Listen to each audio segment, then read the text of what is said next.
Good morning, angels, and welcome to How Do You Drew? This is a Drew Barrymore podcast brought to you by the fans, friends, and historians behind the Drewseum. We're drawing on over 25 years of Drewby expertise to dive into all aspects of Drew's world, from her personal life to her professional career. And thanks to our sponsor and friends at Positive Medium. I'm Anne. And I'm Ashley, and this week we are finally discussing Charlie's Angels.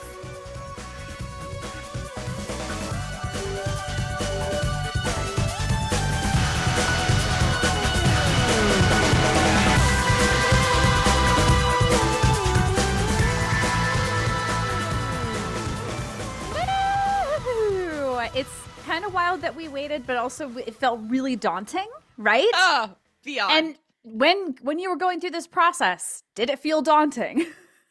You know, it's funny. I'm going to mention it a little bit later on. There's a way that Drew kind of describes Flower Films taking it on. And I was like, relatable, because I was like, this is going to be a lot. And it's a lot. Like, there's no way we're going to get to everything. There's just so much we could delve into. There's so many tidbits. There's so much to talk about. Even just talking about the movie, like there's so many costumes that it's like, oh, yeah, another scene we have to talk about. All right, so let's get into it. We're just going to kind of get what do you call it? Like the big stuff out of the top. The business. The business. All right, this film was directed by McG, the lovely McG. It was written by Ryan Rowe and Ed Solomon and John August and many, many others. We'll talk about that. Yes. It was produced by Leonard Goldberg, Drew Barrymore, and Nancy Juvonen. And do you want to talk about why we're here? Yes. So this movie was released on November 3rd in the year 2000. And this is 2000. I was hoping you'd do that. This is the 25-year anniversary. That's insane. And happy 25 years, half a freaking quarter of a century. What is even happening right now? This movie just came out. This recent film from the year 2000. Yeah, I feel like because it's so close to my birthday, I remember being excited and almost felt like a gift, like, when this was coming out. Let's talk about that. Like, I mean, I think we have this shared experience of this being sort of the first production that Drew did as an actress or producer that we really followed the process. From the start. Yes. Like, we knew when it was announced. We knew when they started filming. We saw the paparazzi photos. We got all these little, like, casting info. Like, every step of the way, our little Grapevine Drewby crew was, like, watching the news on it and sharing it with each other. So this was, I mean, not only is it just a huge movie in so many ways, but it was huge for us to, like, it was an event. We were, like, so tightly knit connected with that message board, and this really was like kind of like maybe the height was kind of like right in this range, right? Totally. What do you remember about seeing it, with it being sort of a birthday gift to you? You know what? I sadly don't remember seeing it vividly. Like, I don't remember the experience in the theater. I know I've loved it every time I've watched it, but I don't have any recollection of like the first time. I just know I was excited. I think I even got like the movie poster before I saw the movie. Oh, totally. Me too. And it was like, I had the shiny one that had like silver foil all around. Yeah. So cool. Yeah, I was in college, and my friends Jenny and Claire, we literally took a bus to get to the movie theater. Jenny had been like also like kind of following all of the like news and stuff, and she like brought me all the stuff back from London where she lived, because it was always in, it was in all the magazines. We're going to talk about that too. But so it was really exciting, and I freaking loved it. Like, how do you not watch this movie and just have a blast, right? Yeah. I mean, it's not supposed to be serious. You're supposed to come out of it a little bit like, woo! Okay, yeah, woo, that was fun. You know what? I didn't pull it. We had a quote a couple episodes ago about something funny that Drew said about it. Now I don't remember like the source of it, but it was something like, you want to come out of it and like make out with your girlfriend, or like go have fun with your friends. Like, that's how she wanted people to come out of the movie. You're like and it was amped up. Totally. Right? Yes. Like amped up. So yeah, we are very nostalgic about this film, as you can see. This is like, it just marks this certain point. Like, how old was I? Yeah. I was about to turn 16. And I was 18. Yeah. Yeah. It's crazy. So wild.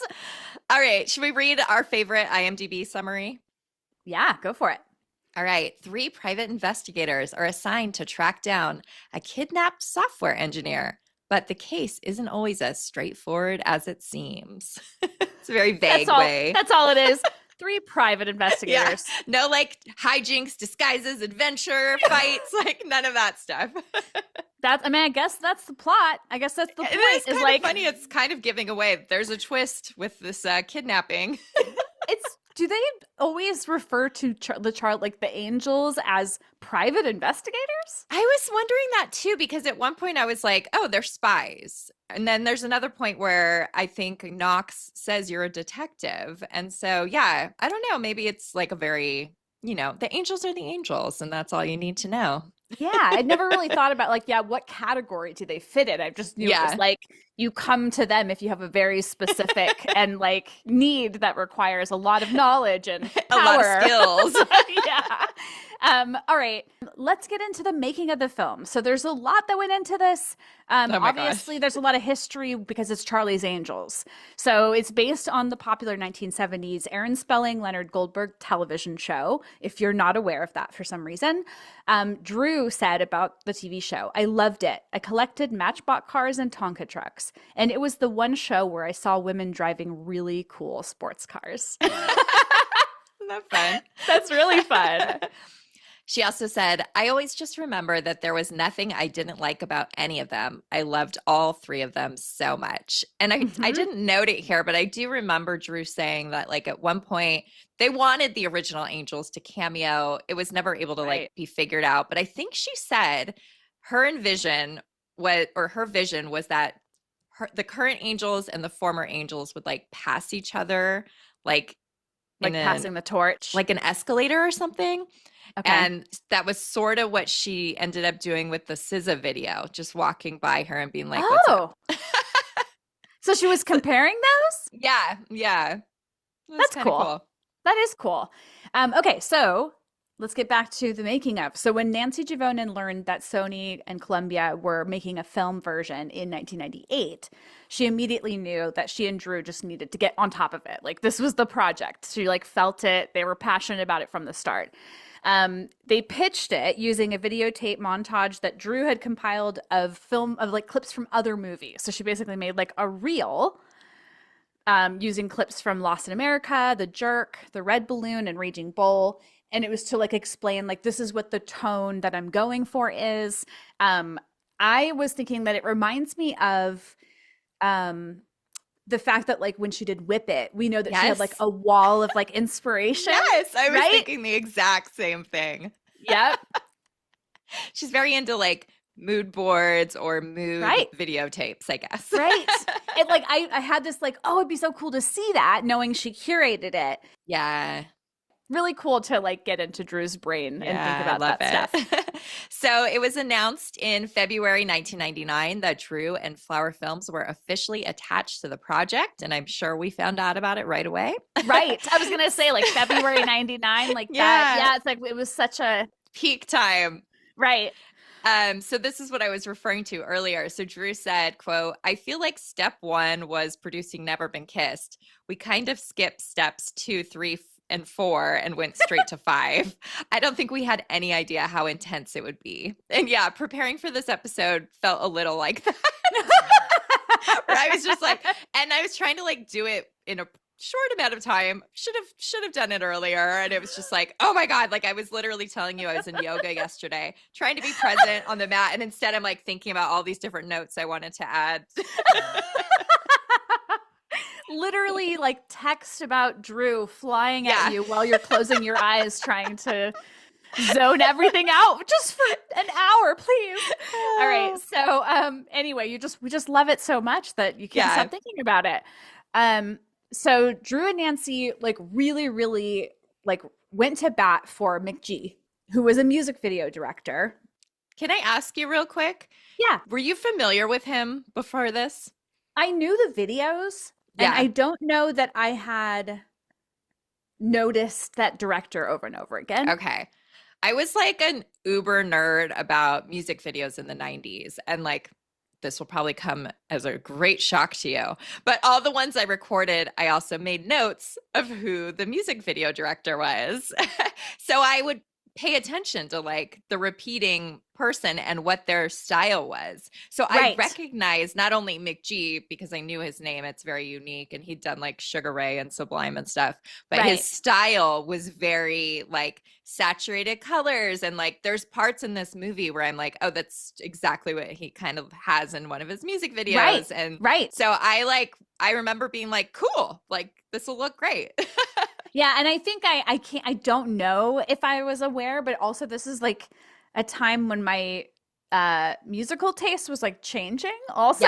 So I might not have been watching MTV, or if I was, I don't know. Anyway, so this film was McG's feature film debut. So basically at that point, he was known as this music video director.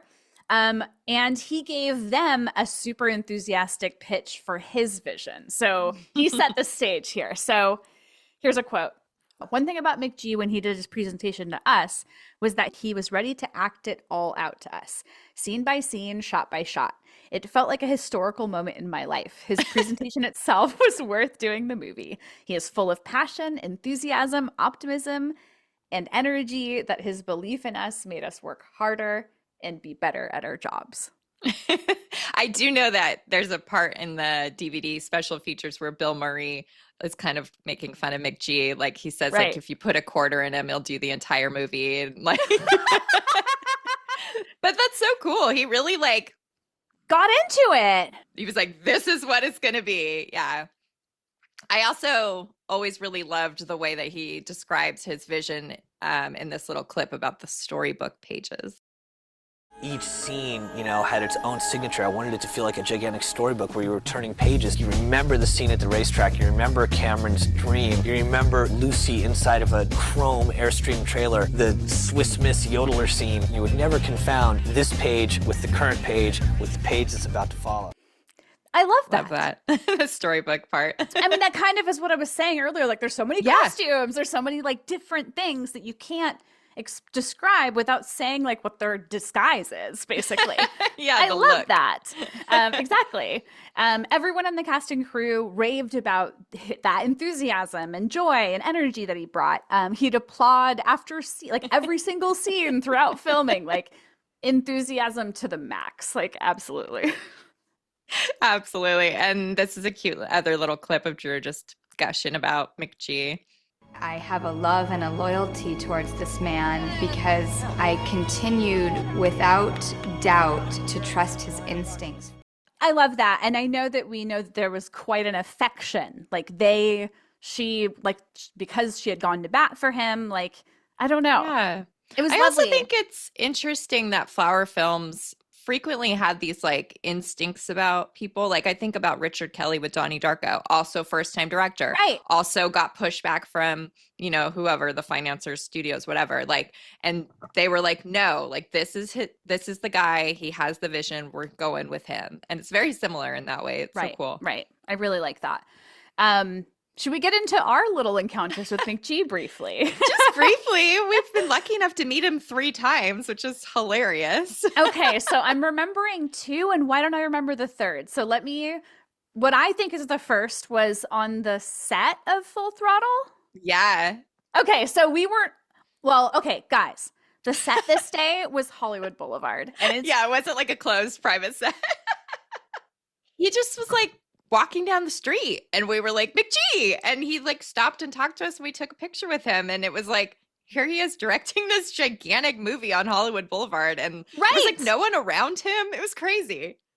And then the second time we met him, I believe would have been when we just happened to go see Confessions of a Dangerous Mind on opening day in a movie theater, and he was like 2 seats behind us. And we got to talk to him after that. It was like almost empty, wasn't it? I feel like it was like us and him and like a few other people. And it like maybe it was like a matinee. Like I remember it was like, it might have even, was it New Year's Day?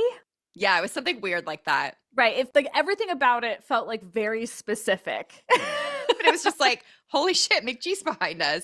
And he's so nice. And then the last time, what you're probably not remembering is that we went and saw him at the ArcLight for one of those master storytellers Q&As for Charlie's Angels. And we also took a picture with him after that. Whoa, I am completely blanking on this. Yeah, How? I don't remember that one as well either. If there wasn't a photo, I'd probably forget it even happened, which is crazy. Where was it? The ArcLight, RIP. Same place where we saw Kevin Williamson do Scream and then Drew and Nancy for 50 First Dates, of course. Right. So I remember those. Why don't I such a cool remember thing. McGee's? Anyway. I don't know. We did too many cool things back in the day. Guys, remember that? Like, do you remember we met Cameron Diaz? Because I always forget that. And I just saw her name and I was like, oh yeah, we met her too. That's right. Weird life. When you're around LA a lot, things like this just happen. It's just encounters with people who are, it's like, whatever. It's their town. Yep. Okay, so Drew convinced Cameron Diaz to sign on even without a complete script. So here's a quote. It says, Cameron is effervescent, optimistic, and has a great strength and stability in her. She is one of the most real people I have met in my life. I've always wanted to work with her. I thought it would be great to do something fun together, and this is an opportunity that's different from a lot of films because of the various aspects. So cool. And there's like all these fun stories about how, of course, we know the magic of Drew picking up the phone and calling somebody for something. It like happens so often. Right. Like, right. And so, he's so charming. Yes. Cameron has said like they talked for so long that like her cell phone was like burning up her face and the battery died because they just started like getting all these ideas and getting so excited about what this could be. So cool. I love it so cool. much. So Drew and Cameron spent the next few months like in story meetings trying to figure out their characters. And then more importantly, they started this intense training for the martial arts and wire stunts in the film. And I found out that it was in the, what was at the time, the LA Park Plaza Hotel's basketball court, which is like such a fun little snippet. I was like, I have to write that down somewhere. We can't forget that. It's now called the MacArthur. I love that. I know. I even found pictures of it. I was like, that's so cool. I love that. I love these little things. We just live for this. Tidbits galore. Give them to us. All right. So we remember this vividly. Oh, yeah. So rumors went on for like so long about who the third angel would be. Some actresses mentioned included Angelina Jolie, Thandie Newton, Jennifer Lopez, Penelope Cruz, and Jada Pinkett Smith. You made a note here that Thandie Newton has said, like, I think outright, that Amy Pascal was kind of racist to her about this opportunity. Yeah. Which is crazy because, like, by looking at these names, with the exception of Angelina, like, they're clearly we're going for, like, a minority for the third role and having diversity, which is great. But, yeah, it didn't – the things that Thandie said was, like, cringe.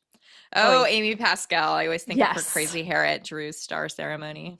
Oh, yeah. I can picture it. I pictured a picture that I took.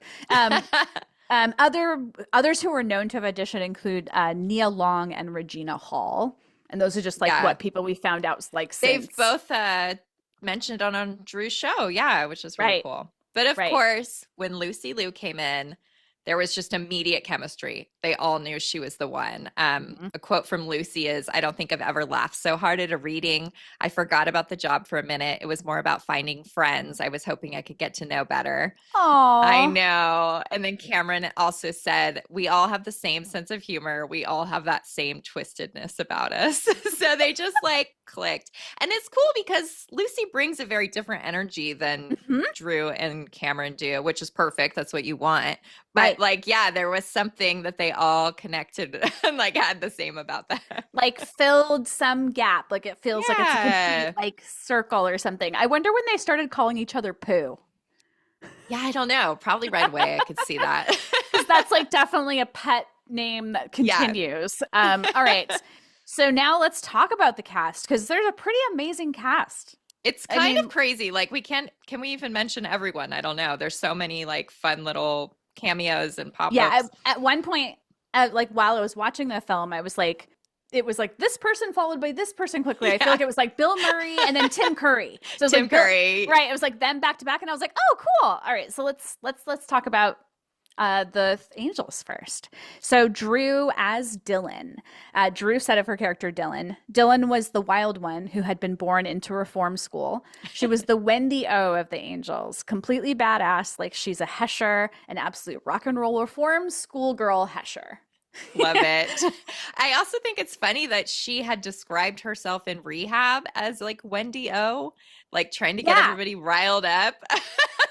Yeah, so I just wanted to like explain because I don't think I knew this outright. So I don't know if other people do. So Wendy O was a famous like singer of a punk band called the Plasmatics.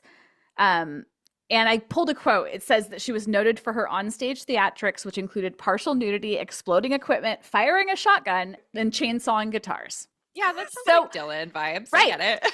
Right. So it's kind of cool, you know, and even when we'll get into it, but when they show her at the very beginning, like she's totally a Hesher. Oh, totally. Like, totally. Yeah. Another thing that Drew said was that after playing so many good girl roles, she really wanted to play someone who had a fucking drink, loved to have a kind of wild night, and also just had balls of steel. Would jump off a fucking 50-foot building and not question that she wasn't going to make it okay because it wasn't about making it okay. That was a given.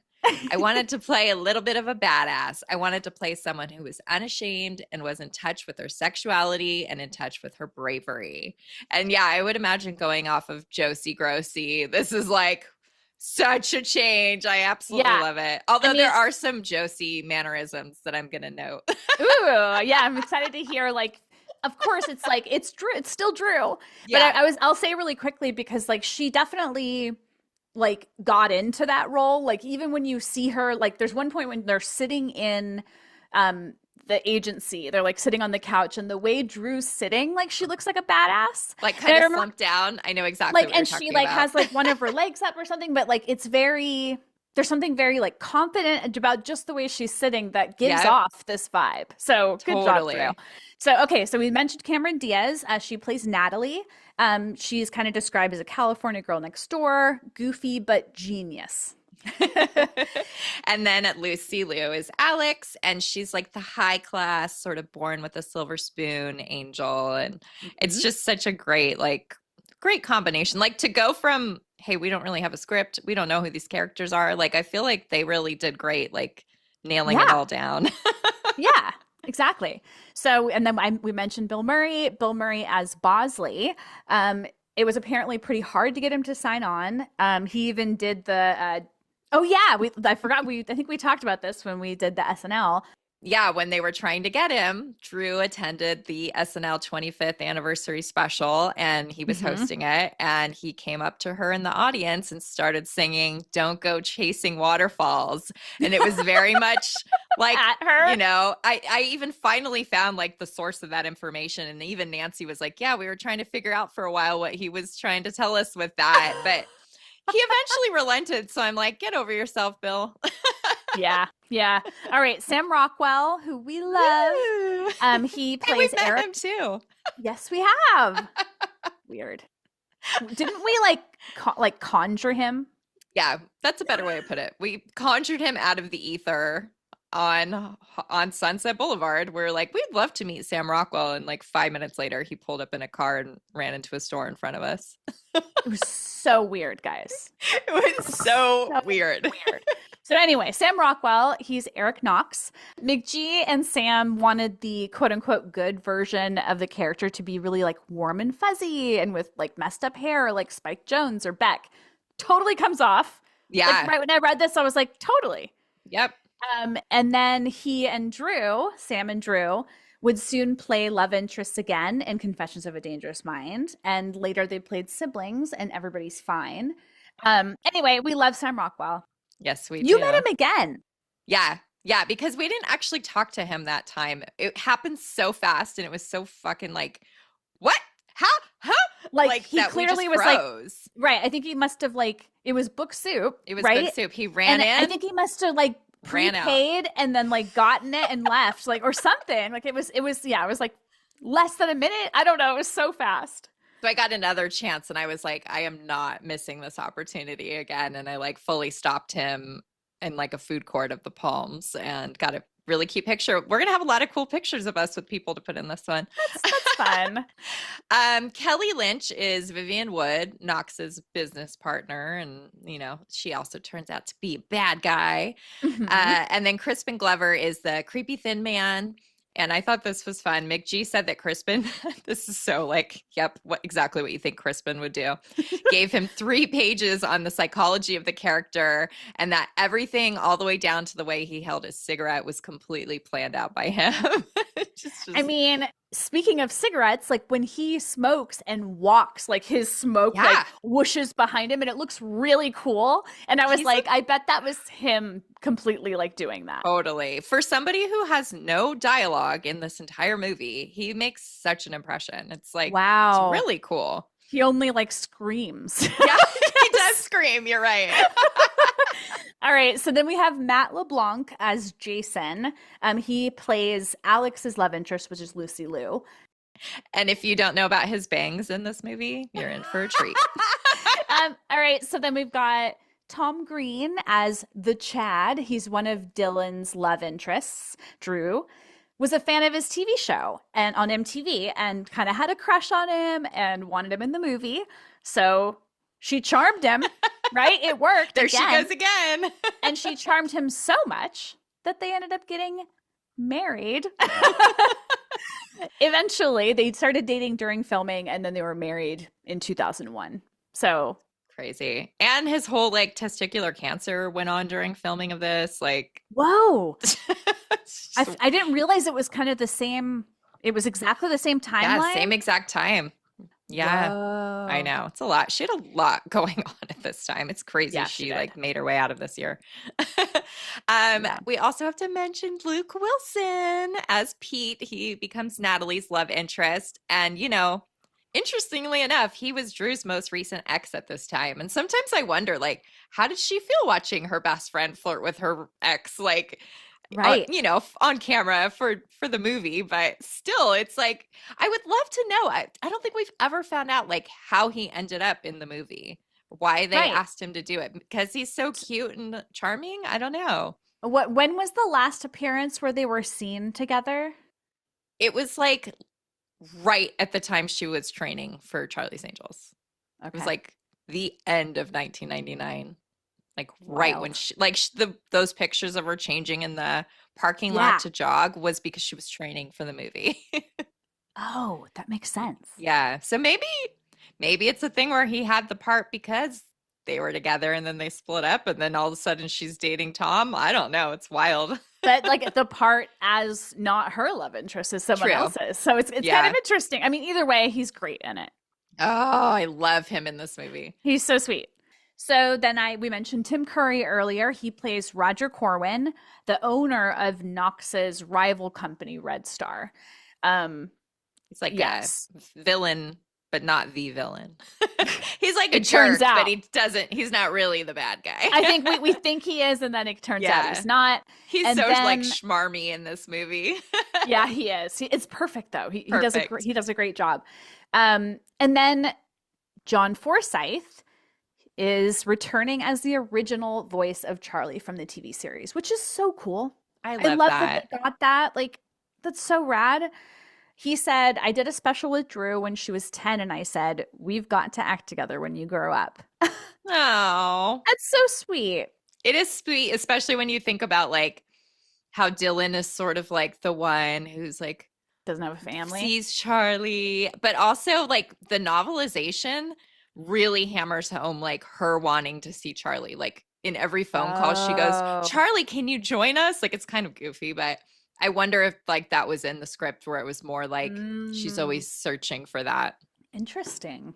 Yeah. So we have some of our Drew regulars on the crew. So the makeup supervisor was Kim Green and the hair supervisor was Barbara Olvera. And they frequently worked together with Drew for years and years and years on a lot of her stuff. We were lucky enough to interview Kim on our episode 20. And she told us that she always loved working with Drew and Nancy and Flower because there were always days of makeup planning and tests. And she absolutely loved doing like all of Dylan's disguises. So go listen to that episode if you want a little more. We have those amazing Polaroids that she shared once online that like have totally made their way all over the internet, but it's like 8 different Drew Polaroids on the set of the movie. And oh my God, Kim, if you ever want to give those to us, please do. Please. Oh, the Drewseum would be the place for them. We should tell her that. But her makeup in this movie is so beautiful. Like there's a lot of really bold, colorful choices with the lips and the eyeshadow, but it just totally works. Every single one works. Everything works on her. Why is she so beautiful in this movie? I don't know. I think she just is very beautiful, and this is like, so. No. and this is showcasing it. I think it's like Big time. It's purposely showcasing their beauty and power. Yeah, the angels are elevated, right? Right. So everything is elevated, including their beauty. Yeah, and of course her red hair. Like I think that was such a cool choice for her to do. Like I still to this day will never get over her not doing it red for the sequel. Anyway, and like she loves redheads. She's always talked about how redheads are like the hottest thing in the world. So I think that was a brilliant choice, and I'm sure that was her decision. Yeah, I'm sure. All right, so then the casting was done by Justine Baddeley and Kim Davis Wagner. Justine was friends with Drew since she was like 13. They lived together for a while in the 90s. And then Kim Davis is Tamara Davis's sister, and they did casting for a lot of Flower Films productions. As a team. I feel like they worked as a team always, yeah, they always right? work together. Yeah, they still do. Oh, that's so cool. And then Drew's assistant credited is Chris Miller, who we love. Yeah. And wait, we've met him too. No. Thank God. We probably have gushed about Chris Miller many times, but like we love Chris Miller. He became our go-to guy for such a long time. He is now the showrunner for The Tonight Show. We owe him a lot. Big shot. Yeah. He gave us. I feel like he definitely is the reason that we were able to do what we're able to do recently. Yeah, he like opened the door to give us what Drew says. What did she say we have? Direct access to her. That all started with Chris. We don't, by the way. That's very nice of her to say, but there'll be more about Chris a little bit later on. Okay, the costume designer, we have to give credit to this guy because, hello, this movie, costumes, amazing. It's Joseph G. Alisi, and I think this is cool. He thought it was very important to give each angel their own signature style. And I just pulled this little quote that he had about Drew's character, because that's who we are here for. He said, as for Drew Barrymore's fun, reformed rebel character, Dylan, Alisi said he incorporated the actress's real life neo-flower power fondness for vintage clothes into the wardrobe. He believes Barrymore's best attributes are her shoulders and neckline, so he put her in clothes with deep plunging necklines. And that made me realize, like when I read it, because I always think Dylan, I always think like rock and roll look, but she actually in the first movie is more like bohemian. She's wearing a lot of like these kind of flowy covers like I chose to wear today. Like she doesn't really have, with the exception of the rock band, which is a disguise, and like her flashback to her, high school bathroom or whatever. Like she doesn't really dress like that. That's true. It's kind of interesting. One other cool thing about Joseph is that he did her dress for the 2000 Oscars, which the Angels all went to, and we'll mention that later on. But this is the one with the plunging back line, which is so cool. And I know we've mentioned this before, but she specifically said that dress was lost in her house fire. So I know, hate it. At least we have a million pictures of it, right? True. I mean, the Oscars, like they take, I don't know. I want Drew to go back to the Oscars. Yeah, me too. God. All right. So many of the costume pieces for Charlie's Angels were created by John David Ridge. And it turns out he designed Drew's wedding dress for her marriage to Tom Green in 2001. So it's kind of cool that she like had them make personal clothes for her. Found that out. I was so pumped to like get that piece of information. We have a whole episode on Drew's weddings, and we didn't know anything about that dress. In fact, there's no good photos of that dress. It's very hard to see the details of it. But when I found that out, it was like just so cool to learn that. And we ended up contacting like a university that has his collection in their archives, and they sent us like some of the documents from when he was designing the dress. And it's just like so neat. I love it. It was so cool. All right, so the martial arts, we mentioned that Drew was training, like as soon as they basically decided they were doing the movie, they were training. Chen Yan Yun, I don't know how to say that, aka the Master. I love this guy. Didn't he do The Matrix? Yeah, he did The Matrix, which is very like, you can see the inspiration in there, I think, in some of the scenes, right? Yes, absolutely. Right. So they trained with like, they did real training.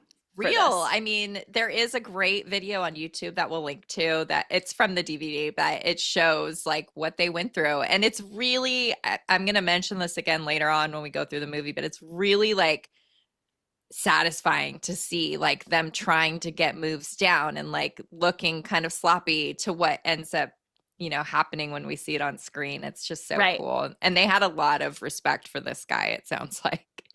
He's the master. He was making them as powerful as they needed to be. Yeah, right? Yeah. And here's just a little quick clip from Drew talking about the training process. Your knuckles would be broken with bloody vessels, and you just thought, yeah, that's so hot. You sweat, you bond, you learn things that you never thought that you could do.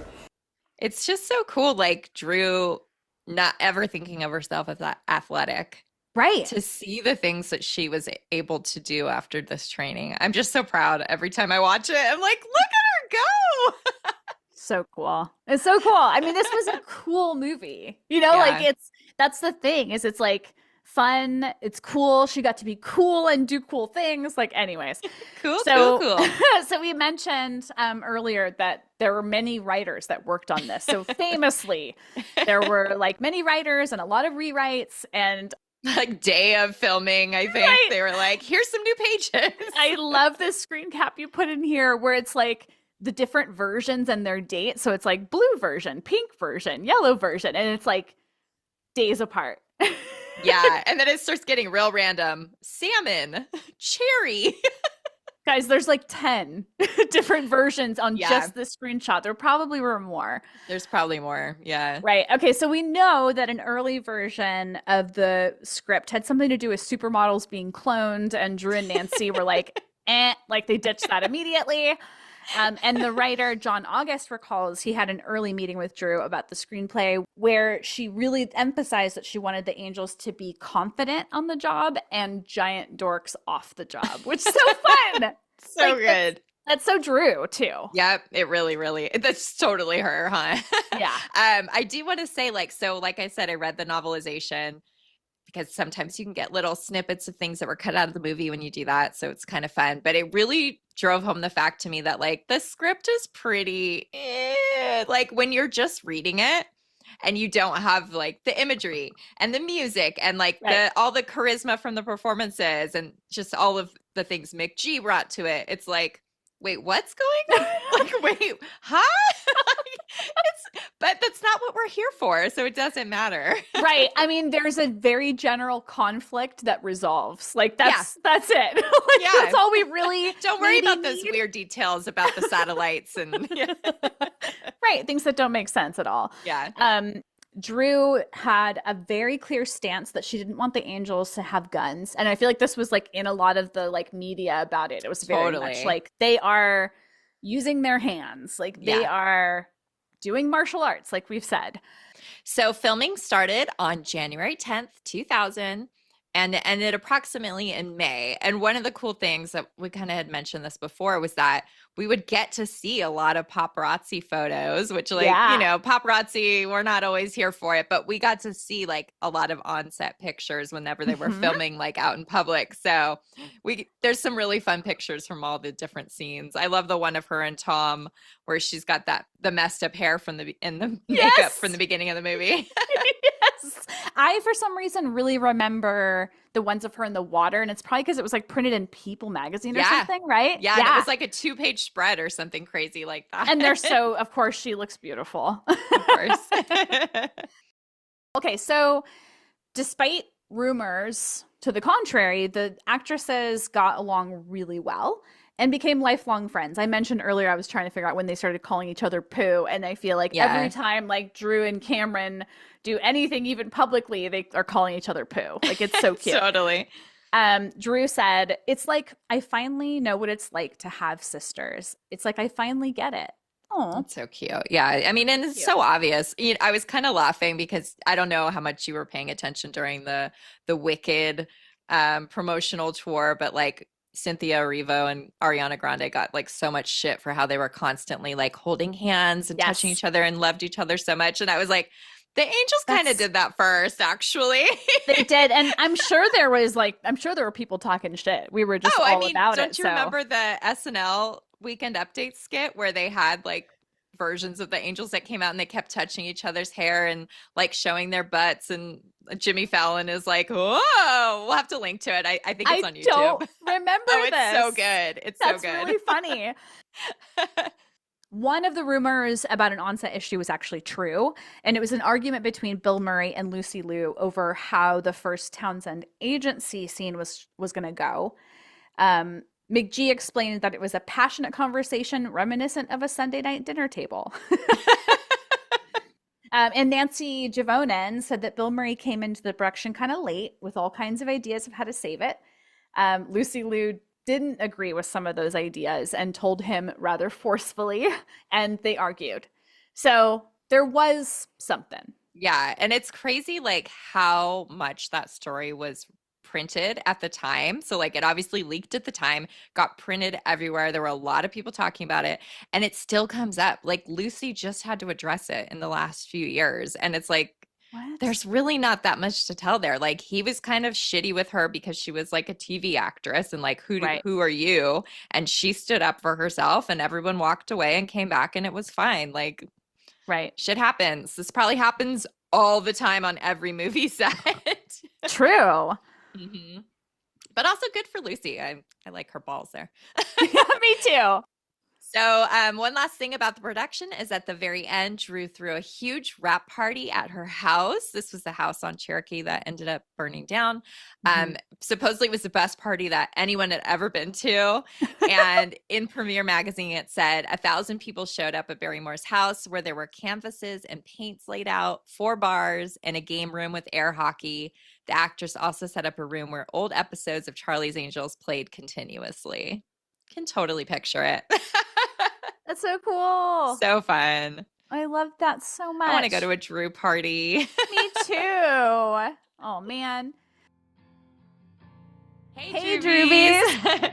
We are here to tell you about our website hosts, Positive Medium, and they sponsor the podcast. We've been clients of theirs for over 10 years, and we use them for all our website needs on thedrewsium.com. Their services include customized web design, professional coding, search engine optimization and marketing, plus hosting, which has been huge for us for many years.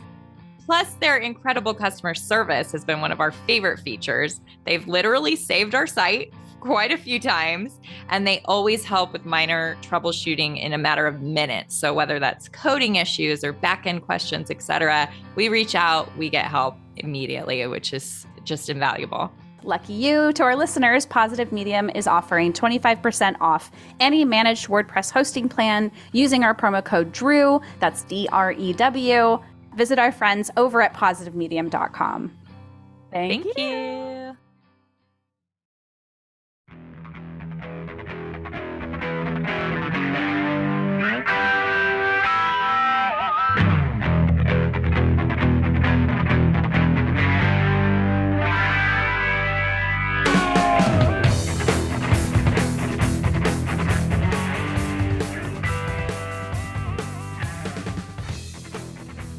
The movie, y'all.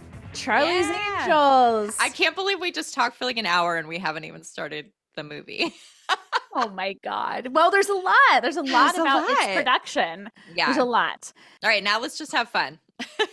Let's have fun, and we're going to come out wanting to, what is it, make out with our girlfriends? Yeah. Of course. All right, so let's just jump right in. Just jump into the Columbia logo clouds.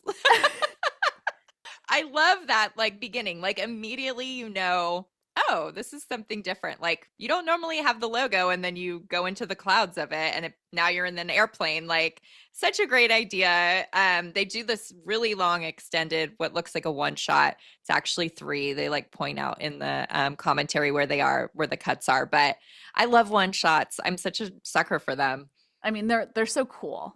Yeah, they're just, because it's just, so much is going on behind the scenes to make it happen, and like everybody has to hit their marks, right? It's just so fun. And I did want to point out that the very beginning opening song is Blind by Korn, and McG had directed that music video, so that's kind of fun. So then the master, Chen Yan Yun, I hope I'm saying that right. He has a cameo as a plane passenger. So and fun. Then we have Sean Whalen, who was Drew's assistant in Never Been Kissed, playing a terrorist, which is great. I know. And there was a random nun planted in the plane that was apparently Nancy's suggestion. Like she thought a nun in first class was really fun. I like it. Okay, so basically you guys know what happens. We have LL Cool J on the plane and he's got to get this bomb off the plane, and then they skydive. It's like so action-packed right at the beginning. Like, I love it. Like, yeah, right off the bat. Yeah, the action really starts immediately. They're like jumping out of a plane, and less than 4 minutes into the film, there's an explosion. Love it. And like then there are several explosions when the like titles come up. It's kind of amazing. Yeah, it's definitely, there's a lot of fire. They even used fire on the poster. I remember like behind the silhouettes of the angels. Yes. It was like kind of part of the whole theme. Mm-hmm. So there is some really cute bloopers of this, but Drew takes off the LL Cool J mask. Wait, it's not really LL Cool J? Surprise. I'll just say, like, I like how when they first show him in the plane, he like pushes on his neck, you know? Yeah. And I was like thinking about it. I'm like, okay, it's obviously actually him, but it's funny that they're like, it's a good little detail. It's fun. Anyway, I also had to note that the mask of LL Cool J was created by a famous special effects artist, Rob Bottin. And my boyfriend really wanted me to mention it because he was so impressed that they had this really famous special effects artist. Oh, that's so cool. I didn't know that at all. I believe he did The Thing. Oh, wow. He did like lots of other stuff, but I believe that's one of them. It's really good. Like, I always watch that reveal closely, and it's done extremely well. Like, it's insane. You totally buy it. Yeah. Totally. And yeah, it's adorable. We get to see Drew's face for the first time in the movie. And I love her first line. Let's hear it. All right. I think you mean crazy bitch. Ooh. She's like, surprise. I'm a cute little redhead, not this big dude you thought I was.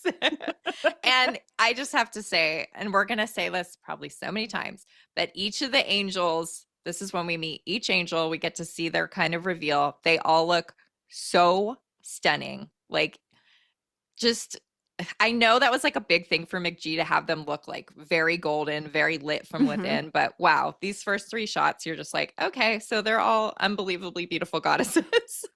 Right. Like the team did exactly what they were supposed to do. You said elevated earlier, and it's totally elevated. Like they are dressed and made up to look just their best. Yep. Okay, then we get this montage, a really fun montage at the beginning. And some of the segments were from the first day of shooting at Huntington Gardens, including the army crawl shot, which is like just really quick. There's a lot of just like flashes. Can you imagine like just doing costumes for like just a flash? So fast. Oh my God. So many like quick snippets of the angels like in their lives before they join the agency. As we mentioned before, there's Drew being like the rebel girl in the bathroom smoking. I feel like I remember that cast that she's wearing being auctioned off. Does that sound familiar to you? It doesn't.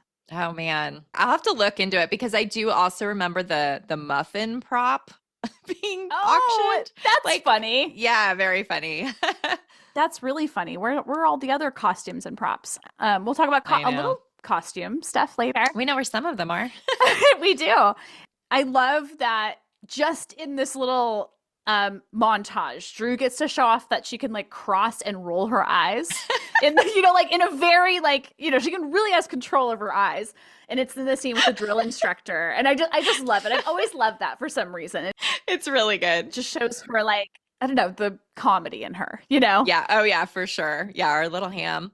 Another thing I wanted to note is that they show the angels reading a newspaper that says "Mystery Women Save Mount Rushmore," and Drew had that prop framed in her Flower Films office. At least she did in 2001, which I think is really neat. I'm totally here for that. I love that little tidbit. Yeah, I also love there's this super quick, like you'd probably, I mean, I think nowadays you'd know what it is, but at the time you'd have to have read the books. There's Drew's character being like Harry Potter, like in disguise. It's the invisibility cloak scene where he like puts on the cloak and goes to the library into like the forbidden books or something like that. And it's crazy because this is a full year before the first Harry Potter movie even came out, but that's wild. The shot that they do in the movie is so similar to the one in Charlie's Angels. It's like kind of weird. They just took it from Charlie's Angels. Like the angle and everything. I'm like, wow, she really knew what that scene looked like in the book.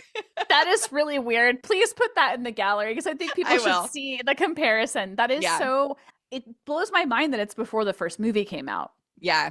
Because like the only reason why I have an image of Harry Potter in my mind at the time, I wouldn't have known. Yeah. I just remember like hearing about it. Like she really liked the book. And so she thought that'd be fun to throw in there. So cool. I love it. Crazy. One other thing about this quick little 5-second montage that we're like still talking about. It's great though. I just think this is so funny.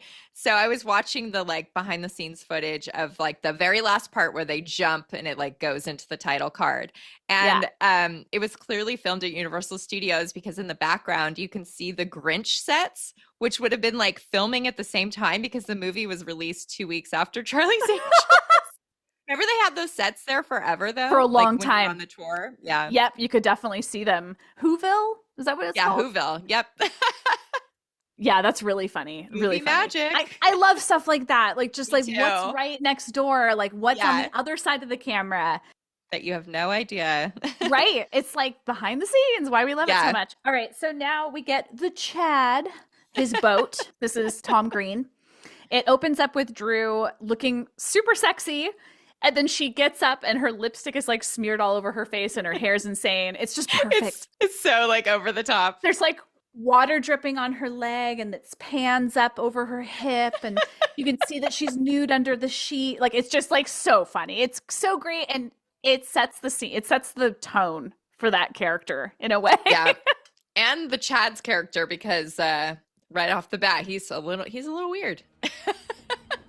Is it the Chad? It might be the Chad.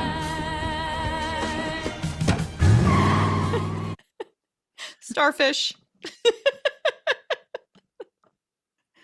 And then what is he? He says it was the Chad like a bunch of times and then jumps and then he throws his food in the water and falls. I wouldn't even call it jump. It's more of a like slow tilt. Right. And I feel like that was improvised. I don't know why. Yeah. So that's so funny that you said that. In the commentary, McG says that he and Tom pretty much came up with that idea on the spot and it got McG in a lot of trouble. Oh, like probably, I don't know, insurance, who knows, like what the reasoning. Right. Because they hadn't planned to have him jump in the water. Yeah. Oh my goodness. Oh, that's so funny. It was worth it. Yeah. I mean, it's so funny. The little bit of him, it's just enough to get like the full Tom Green. I know. I told you in our text yesterday, I'm like, I should be annoyed by him, but I can't. I'm sitting over here just laughing so hard. He's so weird. He's so weird. And somehow he got us. So my recollection is that this was the scene that was being filmed when our grapevine Drewbie friend Venus like found out and got to like basically like wait by the side of the road and meet Drew. Right. Do you kind of remember it being this one too? Because I feel like it was like the harbor thing. Like that's what I remember. It doesn't really matter. It was definitely on the set of the movie. Let's just say that. Right. And I'll just tell this like really quick story. I reached out to Venus because I saw her pop up on my Instagram feed and I was just like, hey, we're about to mention you on the podcast. So one of the coolest things is that she told Drew about the message board.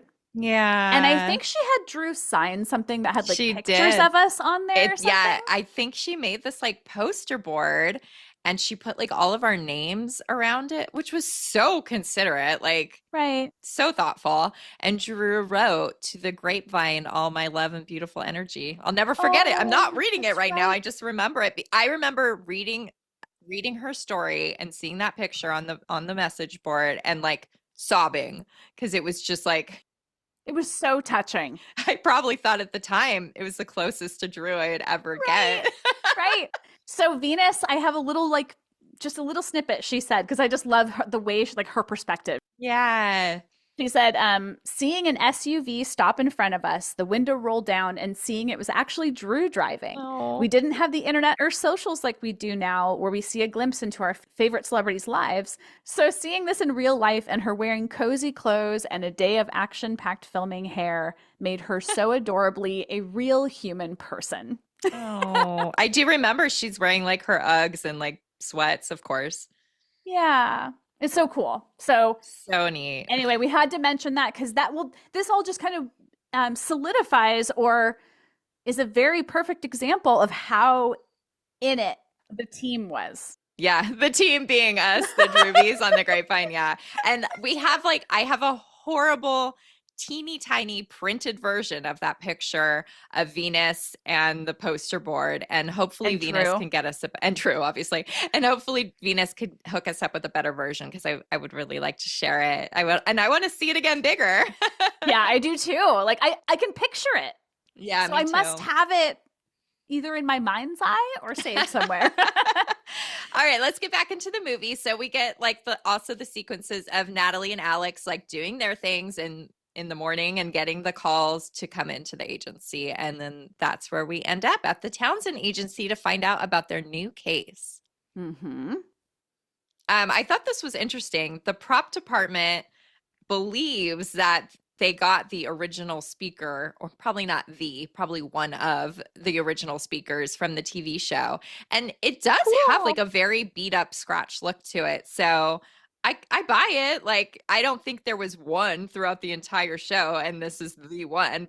Maybe that's why it's like we believe, because maybe there were so many that like they don't even know which ones were actually on the air at this point. I don't know. True, but that's fun.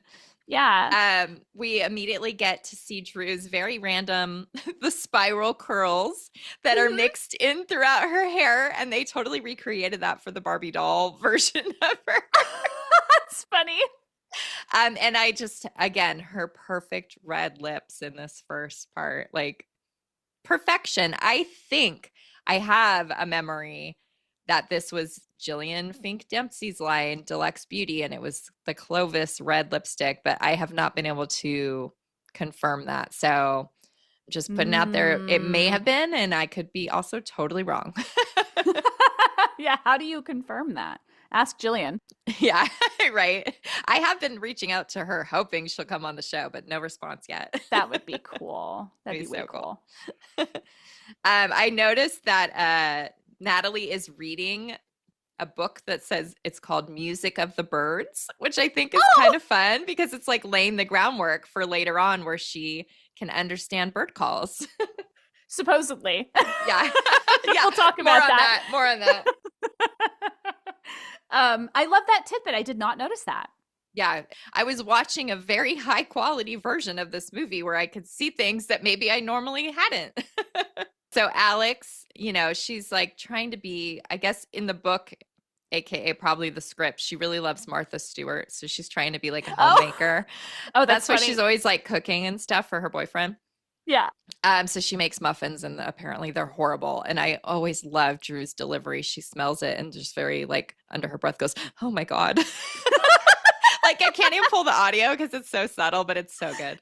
And then pretty quickly she decides she wants to throw one of these hard, apparently smelly muffins at Natalie. And she does this little like tongue waggle that is like so funny and silly. So I love it. I love it. And this is the scene that caused that Bill Murray Lucy Liu fight, and it's kind of a weird, like the dialogue is a little weird in this scene, so I could see how there would be like discussions about it because he's like saying that whole thing about the heart being a muscle. I mean, it's funny, but it's also it's never landed for me. I'll be honest. That's interesting, but none of that matters because then the phone rings and we get the iconic moment.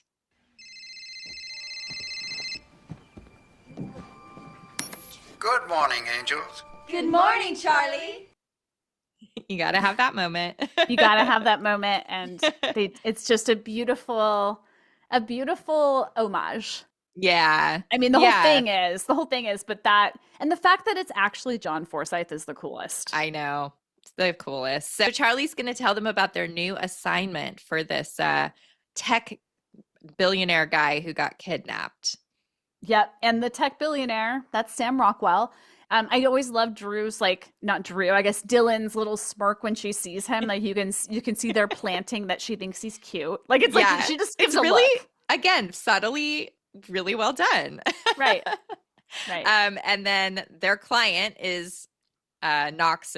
His name is Eric Knox, his partner, and her name is Vivian Wood. And I know, like, with hindsight at the end of the movie, you know that her character is like faking this whole thing. Yeah.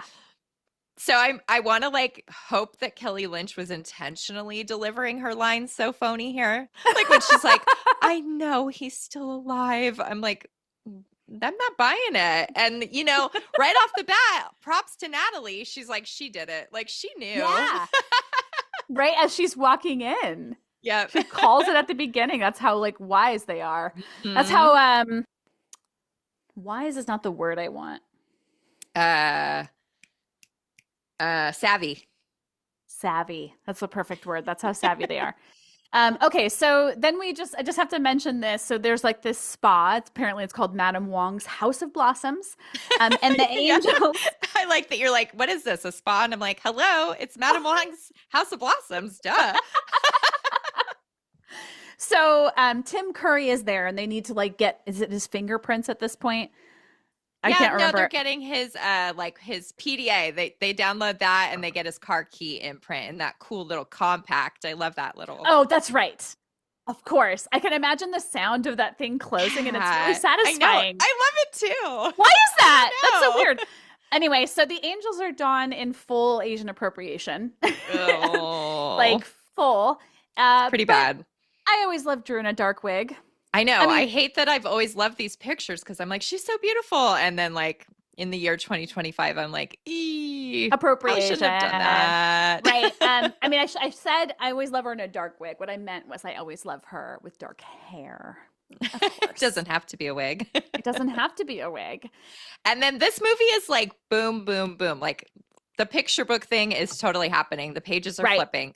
The angels are going to get some food because it was like a real point which is so funny. Like that just tells you where we are at in society. Right. This was printed everywhere. The angels are going to be enjoying food. Like they're going to really eat like real food. And it was like such a thing. Like, I don't know. It's just so funny. They don't even ever show them eating, which is like. No, they don't. But we get the order. May I take your order, please? Yeah, I'd like 3 cheeseburgers, 3 french fries, and 3 cherry pies. What do you guys want? And then I love that we get that classic little Drew air guitar when she's like, who wants to go to a party? And that brings out that goofy side of her. Yeah. This was like day 2 or 3 of filming, and it was done at Foster's Freeze in Torrance, California. And Anne and I were lucky enough to go there once, and it was pretty cool. We have pictures on thedrewseum.com/locations if you want to check those out. It's not nearly as like bright and colorful and graphic as it looks in the movie. Yeah, but it makes it's like perfect. I don't even know what type of car that is. Maybe like a Challenger? A Camaro. It's a Camaro? I'm pretty sure. It was mentioned a million times in my research, so I feel pretty good about that. And is that what they went to the no, I'm thinking of Full Throttle. Yeah, the Full Throttle premiere. Yeah. Okay. All right. So Corwin's party. This is Tim Curry's character. So at this point, they think they're like basically investigating him. We should probably also mention the appropriation that his character does. He has like a whole Japanese fetish. Like his house is like shipped over from Japan. Like everything is themed to Japan. It's a strange little like character trait. It is. I mean, I guess people get obsessed with cultures that are not their own. I don't know. Yeah. I've always loved how glam Drew is in this scene. She looks so hot, like immediately walking out of the elevator. So beautiful. And like, this is what another thing of just like where we are at in society. Her waist is so itty bitty, teeny tiny in this scene. And somehow the media was constantly telling us that she was like a bigger actress back then. Like, she's tiny. Crazy. I hate it. Oh my God. She's beautiful. Mm-hmm. At any size. But anyway, I always loved when Bosley like taps a waitress on the shoulder, ends up being Natalie, and he's like, oh, and she's so cute how she's like, yeah. She like holds like a little like straight face when she looks at Tim Curry's character. It's so cute. Really there's so much charisma. I love Cameron Diaz in this movie. I don't think we said it enough. Her smile, just she's amazing. She's adorable. So cute. Yeah, she's completely lovable. And then Lucy is such a like great deadpan hilarious actress in this. Yes. I fully remember me and my friends being in the audience like screaming with laughter at the parts with Lucy where like the random guy is coming up to her and she's just like, no. And then of course the flip your goddamn hair. Like we were dying laughing. She's so good. So good. All right, so then there's a really cute exchange between the angels when they're encouraging Natalie to talk to Luke Wilson's character Pete. It's so cute and funny. So cute. I remember thinking at that time, weird to have Drew encouraging someone, like I think you said earlier, someone to flirt with. Her ex. Yeah. It's so cute. It's just perfect, like, you know, wingman type stuff. Yeah, it's really good. There is a deleted scene. It's like originally when Corwin is like challenging Bosley, it like, oh, can you you ate this blowfish. Now let's see if you can do this. They went into like this Marco Polo game in Corwin's grotto with like a bunch of girls. And it's like, and then when he lost that, he challenged him to the sumo wrestling. I'm glad they cut it. It's like unnecessary and again, very silly. All right. Then we get into the first like fight scene of the movie. They spot the Thin Man. And it's got this amazing soundtrack under it, guys. It's perfect. Smack My Bitch Up by The Prodigy. I love this moment.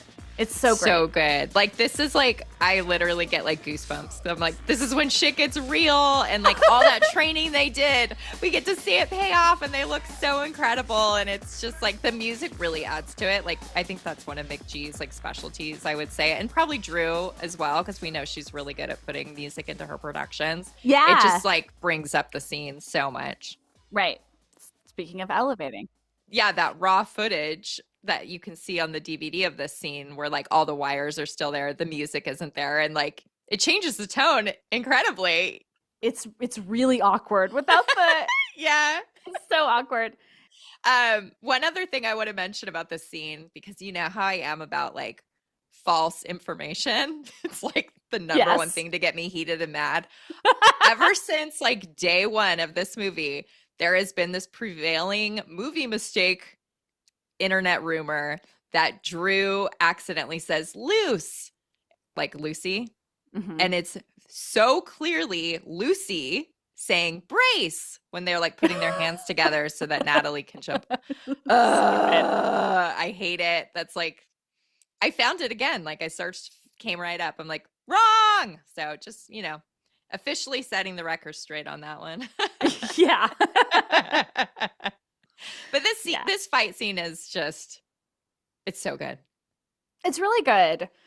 It would be really funny to see footage of Crispin Glover studying with the master. Yeah, because like he does a lot in this movie. Like the end scene, again, he's fighting with Lucy. He's like bringing it. And I'm like, what was that like? That training session? Like he's so intense. He must have like done it separately. He's a quirky guy, right? I mean, I think, that's why I can't imagine him like doing the training. It's so funny. Right. McG said that he tried to get the Angels to amped up to be as macho as possible. And that, like the whole running and everything. He's just like, yeah. You can imagine. Yeah, I can totally imagine it. I think actually in that footage, you hear him say like at the beginning, right? Doesn't he say I believe it. Like Drew? I don't remember. Never mind. I forgot that this is how they end up getting led to Knox, Sam Rockwell's character, being tied up. Like, I didn't remember that chain of events. Yeah, clever.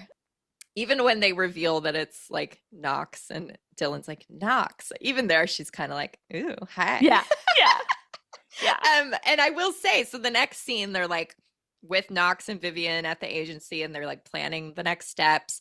And I remember the first time I saw it being like, wait a minute, does she like think this dork is cute? What is going on here? Like, I did not get the appeal, which is so funny because I think he's so like, now I'm like, hell yeah, Sam Rockwell. But at the time, it wasn't doing it for me. I don't know. It's about his like vibe, like getting it, like seeing him act in multiple things, and then seeing like him interviewed and seeing how freaking cool he is. He is one of those like personality makes him even more attractive, guys. Yes. Good point. Totally. All right, so now we're at the racetrack, and this was filmed at the California Speedway in Fontana, which is my hometown. Yeah. And I was living there at the time. I have a newspaper clipping about this, and it has a picture of the car flipping through the intersection. So it's not actually from the Speedway itself, but right outside of it. Wasn't it on Cherry? Why do I remember that? Is that the name of the street? Yes, it is. I was actually just going to say that. And it's probably, I'm going to guess it's maybe like 5 miles from my parents' house, maybe less. Crazy. Were you just dying when you knew that it was filmed there? Do you remember? I remember being like, why didn't I know yesterday? Mm-hmm. Like, what? Like that she was there? Yeah, that would have killed me. They ended up making this like a trial race in the movie with no spectators in the stands for like studio and budgetary reasons. Originally, they were going to make it like a major race with the stands just totally full. And then the studio was like, yeah, that's not happening. And they were like, okay. I guess because they'd probably it actually had to be like filled with extras. Like, what would they do? Like, yeah, that was the plan. It's crazy. That is wild. I thought this was interesting. I do not remember this tidbit, and it actually came up twice in my research. Oh. So Drew's wearing this platinum blonde wig, and she, Alex is like, do your thing. And she gets into Corwin's car with his driver to try to like distract him. And apparently she was going for Seika energy, and Seika was a 70s 80s adult film actress, and I couldn't find that much about her or like even that many photos of her where I was like, yeah, I see it, but I dropped this one in here. But I was like, that is so random, like what a vague little pull. But I guess that was just her vibe. That was probably in her mood board. And in this picture, because of the platinum blonde, you see it immediately. Yeah. And I don't know anything about her actual vibe, though. Like McG says in the commentary that she wasn't exactly known for her Shakespearean qualities, whatever that means. Weird. I think that probably means she came across as like kind of ditzy and airy, sort of like Drew's being in the scene. Right. Did you say who the driver is? I didn't. Okay, so the driver in this scene in Corwin's car is Andrew Wilson, Luke's brother. And this is the second of 5 Flower Films roles that he did. So he's in Never Been Kissed. He's the like security guard. Is that what he is? What is he in Full Throttle? He's like a cop at the CSI kind of crime scene. Oh, yes, of course. And then he's in I'm also blanking on Fever Pitch right now. Why? He's the the other guy. Oh, see, why am I so? Because it doesn't feel like him in that movie. You know what? He feels really different in all of these because the last one you list here is Whippet, and he's the coach, his best one, and that's so great. Yeah, I love him in Whippet, and he gets the most in that one. Everything else, he's just kind of like little things, and then he got like a full role. Yeah, they've definitely at some point called him like Flower Films Lucky Charm. It's just so cute. Oh, it's so cute. The director of photography, Russell Carpenter, said that he didn't usually operate his own camera, but in this scene, he felt compelled to get the close-ups of Drew. in the car. I know.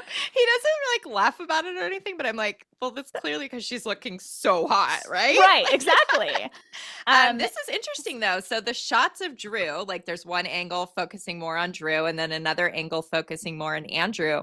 They were shot on different days in different locations because they ran out of time at the raceway. And McG is like telling Russell like he's so impressed with how well he matched it because you can't tell. Like I was looking really closely and you cannot tell. Whoa. And it's so believable. Drew's character, Dylan, is supposed to be distracting him with her like absolute hotness. She looks amazing. It's totally believable. Amazing. I love cars. Do you like fast cars?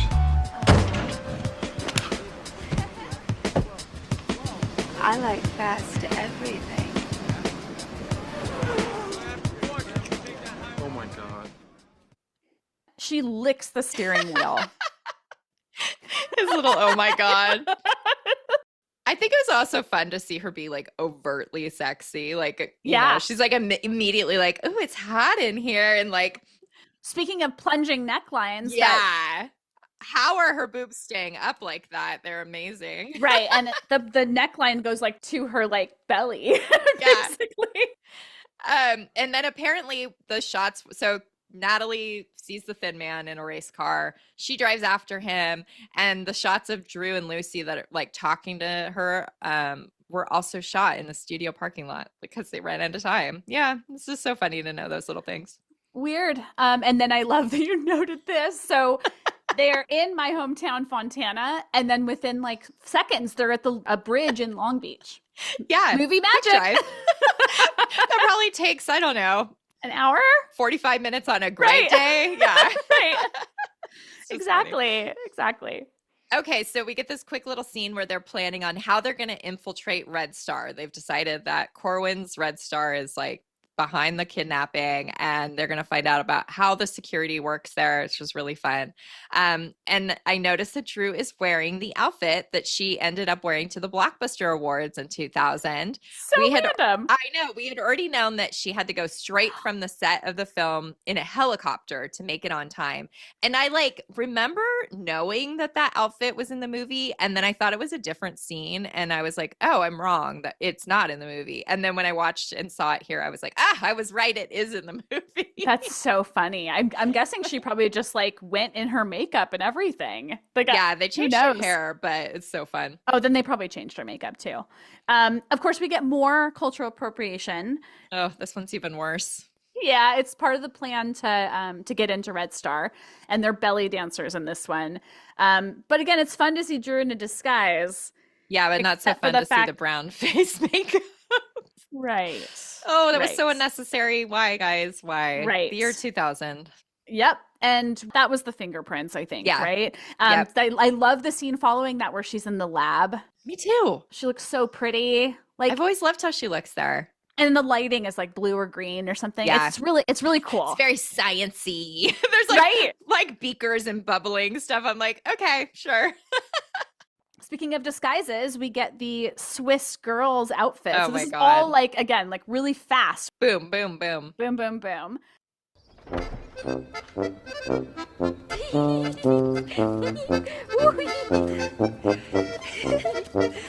My Ziegenbock is sexy.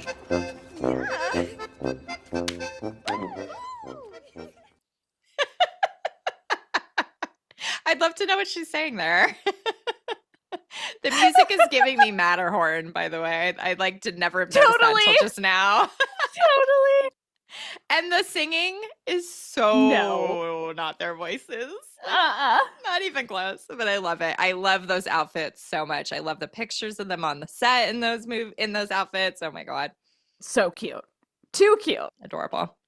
All right. So now they are infiltrating Red Star. So they've gotten the things they need and we're going in. Insert Barracuda.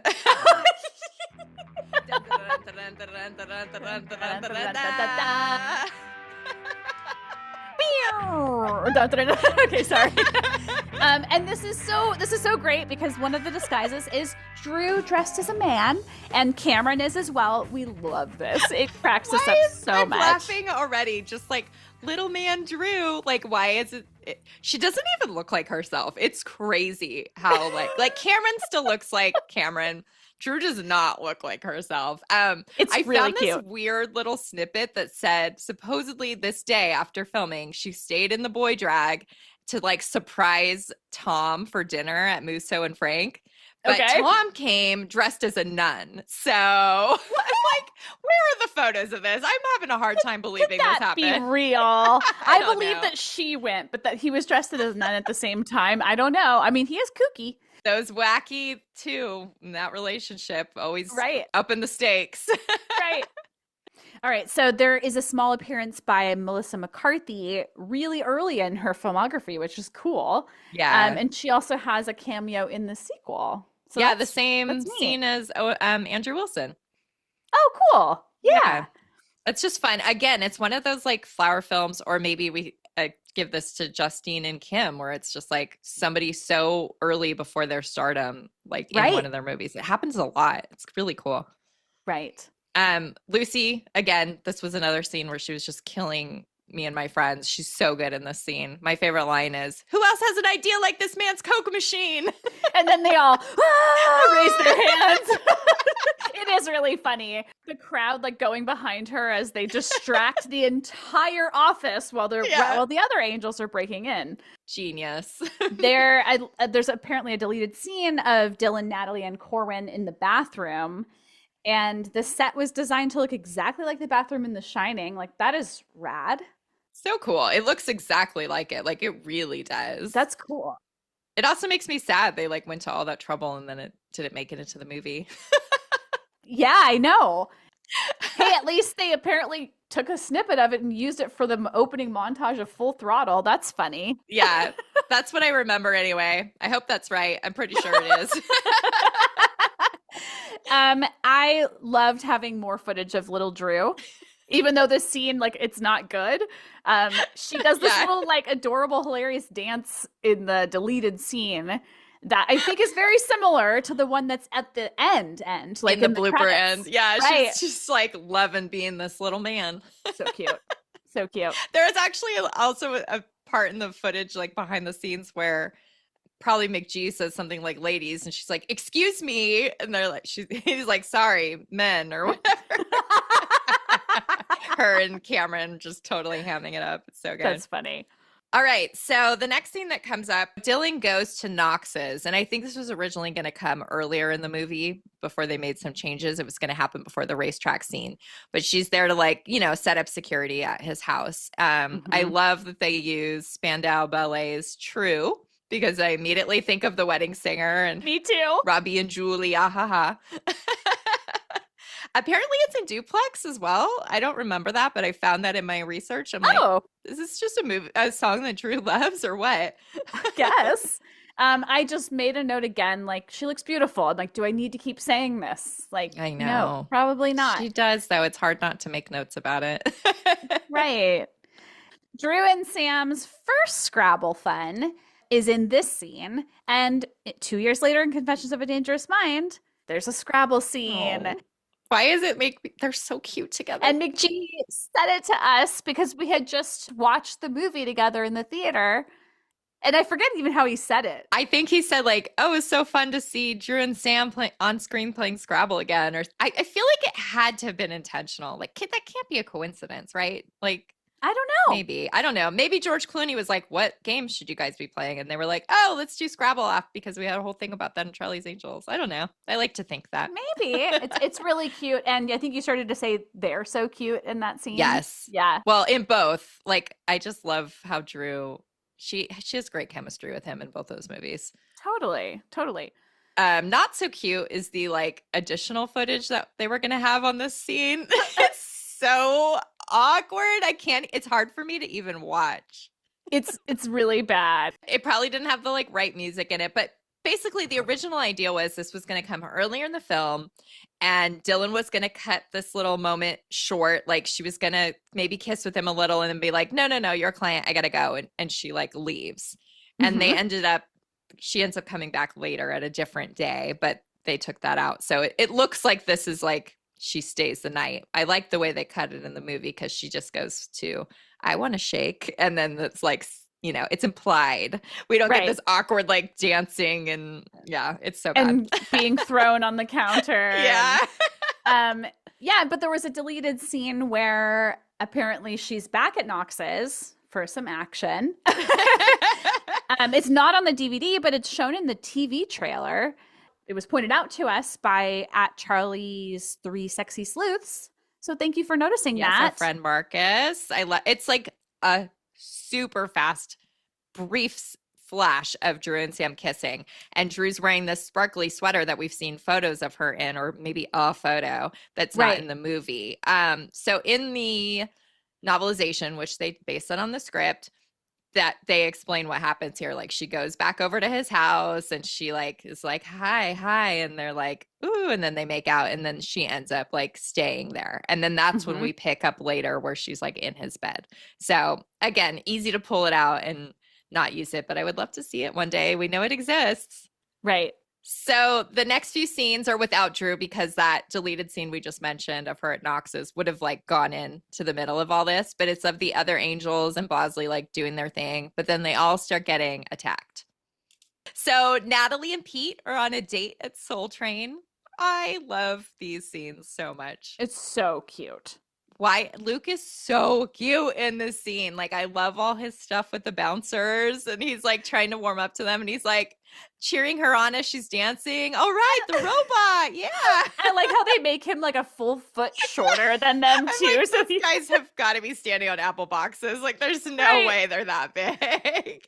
I also love how this is what I'm talking about. Like Cameron can go. She's like so goofy and silly in this scene. She like tells him, I have to go number 1. And then she's like in the bathroom, like, oh my God, I'm having so much fun. And then she gets attacked. And she's like turns into such a badass. Like I love her freaking like stiletto boot in the guy's freaking throat. And she's like, who sent you? It's like just amazing. There's always this quick swap. Yeah. She does it again later in the movie, you know, when she's talking to Pete and she gets attacked from the guys that are guarding Bosley. And she like goes back and forth. She's just flawless. You seem like you're a little preoccupied or whatever he says. Yeah. So funny. It's so funny. All right. So Alex is now at Jason's movie set. Why did we always love this so much? I don't know why. Because it's just so silly. So yeah, they're like sitting at a table in like a courtyard and oh, so you think it's Alex. He's actually filming the movie within a movie. Like his date gets killed. It's just part of the movie. That's right. It's pretty, I remember being tricked by it the first time I saw it. And then he says this line. Baby, God, no. Damn you, Salazar. Damn you, Salazar! God! Damn you, Salazar is just like become part of our vocabulary. It's just so good. The director in this scene is totally like doing a McG and says, that was the best scene of the best movie ever. He's even dressed like him. Like it's probably his actual cowboy hat. Like they look the same. It's so that good. is really funny. Maybe it's just him. It could be. It sounds a little like him. It could be. And then like we just see what's going on with the other characters. So we found out through Natalie's attack that Vivian Wood is behind this attack. We didn't even mention that Alex also gets attacked. Like she gets completely shot at in Jason's trailer, but she survives, of course, by hanging on the ceiling. And then Vivian goes to Bosley and drugs his drink. And the creepy thin man kills Corwin. So all this shit's going down like boom, boom, boom, boom, boom. And we're not seeing Dylan because she's getting it on with Knox, I guess. Right. So then we get the reveal of this villain. So Dylan, so cute, tied up in her sheet as a dress, like toga. I think he says like toga, cute or something. Yeah, it's so perfect. I'm like, there is no way that's a real sheet. Right. And then she like gives him a kiss and then sees that there's somebody there and it's Vivian. She spins around in the chair. And then this is so cute. She sits down in front of the Scrabble board that's right in front of her and spells out enemy because she kind of thinks that they're not in cahoots. But guess what? Yeah. And the funny part is that they didn't think it would read on screen. So they did this like voiceover of Drew going, enemy. It is so goofy. And then he says, I know. Oh, and this like your stomach just drops for poor Dylan because guess what, guys? Time to put on Gotta Give It Up. And Knox is the bad guy. And that transition, that turn where he goes from this like dorky goof lovable guy to this shithead evil asshole is so good. That's like, this is why you need Sam Rockwell for this part because he pulls it off. It's like a whole different person all of a sudden. Like he literally like takes off his shirt and pulls out a cigarette and you're like, what? Who is this? Like, oh my God. It's so good. Props to him. Yeah, totally. And of course, Dylan is really pissed because she's been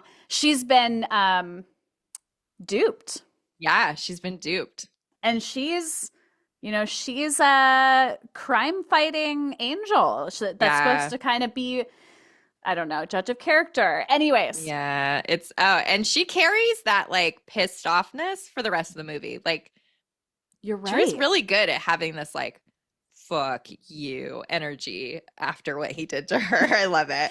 I want to see her do a whole movie in the fuck you energy, I guess. Me too. All right. So she gets shot out his window, but she's not shot. The window just crashes and she like gets just dangling down with her toga, then falls down completely naked onto a hill. I like how you said the audio of her falling. And once you made a note of that, I noticed it's really funny. She's like, it is funny.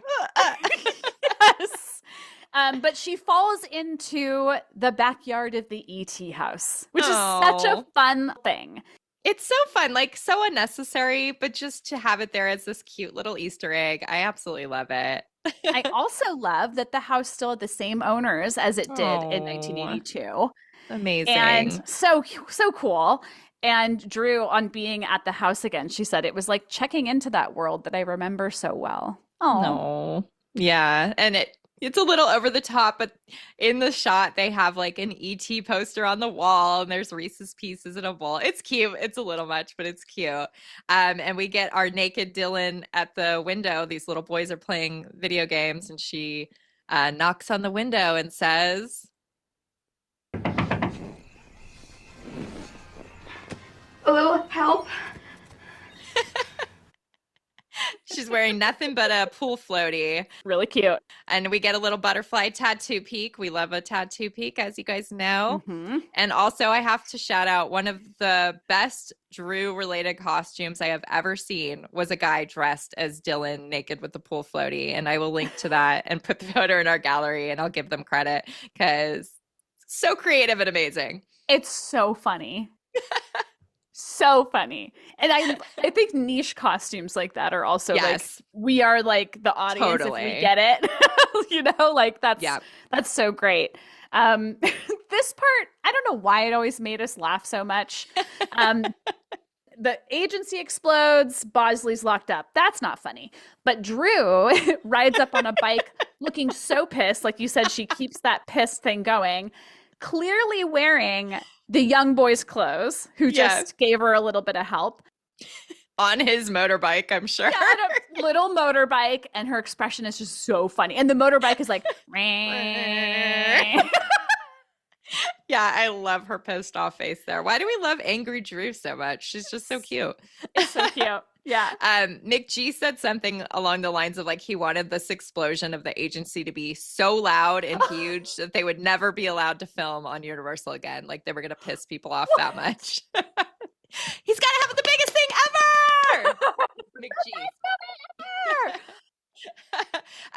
And we're like interspersing with Bosley locked up in this tower. And I credit to Bill Murray because him just kind of like doing his thing, riffing, improvising, I'm sure. It's all really hilarious stuff. It's so funny, actually, the way they get them connected. Yeah, it's really good. He's got like his old Moeller mic Yeah, that's right. from the Corwin party that he realizes is still in his mouth. The angels just happen to be right around Townsend Agency at the time that he is trying to speak to them. And he calls to them, "Hello, angels, can you hear me?" They hear him. I always love just real quick when they're like, Drew like lifts something to like get to the speaker. She does a really good like reacting like it's hot. Like, oh, she does some real good subtle stuff in this movie. She's like, Through that mic, Natalie hears the sound of a bird. Like you said, there's that thing earlier. She's reading that book and she identifies it as a pygmy nuthatch. Pygmy nuthatch! And there's this whole article on Slate where they uncover the make, model, and sound of the bird, which I think is so funny to describe it like that. Like it's a car. It is so good. Like the subtitle is "The Story Behind Cinema's Most Mysterious Bird." Like the author is a total nerd like us, loves these like tiny tidbits, and was like, why did they use the name Pygmy Nuthatch when the sound of the bird is wrong and the look of the bird is wrong? You guys, we will link to this article. Our friend Tess was the one who told us about it. I loved it so much. And it like went kind of viral because it is so like random. It's so silly. And it's so well researched. Like it was totally up our alley. Totally. So that tells them where to go. Natalie's like, they only live in one place, Carmel. So then they're going there, and on their way, they show the this famous green tunnel in LA that's used so much for filming. I couldn't remember what it was called, but it's in so many things. Like the first thing I think of, it's an Incubus video that has it, but it's in a bunch of stuff. It's called the Second Street Tunnel. Okay. And it is in so many movies and music videos. Like I can't even begin to list them all. It's like they don't even mention the Incubus one, and I know for sure it's in one of those. Okay. But yeah, look it up. Second Street Tunnel, just a famous filming location. Awesome. They actually don't even mention Charlie's Angels in here. Come on, Wikipedia. What the hell? There's just too many. I also forgot that they get to Carmel by calling up Chad, the Chad. How could you forget? But I think it's so cute, Drew and Tom singing together in the boat. Their little like off-key singing. This is the first Josie Grossi moment. So like when the angels look at her, like, why are you singing with this guy? She does this like awkward little shrug, lip bite. I'm like, Josie Grossi just popped out. Totally. Totally. And then when the angels are about to dive into the water, they're getting ready to go and do their thing. There's business that needs to happen. Always. Here's the dialogue. Starfish, are you going swimming? Where are you going? Where are you going again? Starfish? Was it the Chad?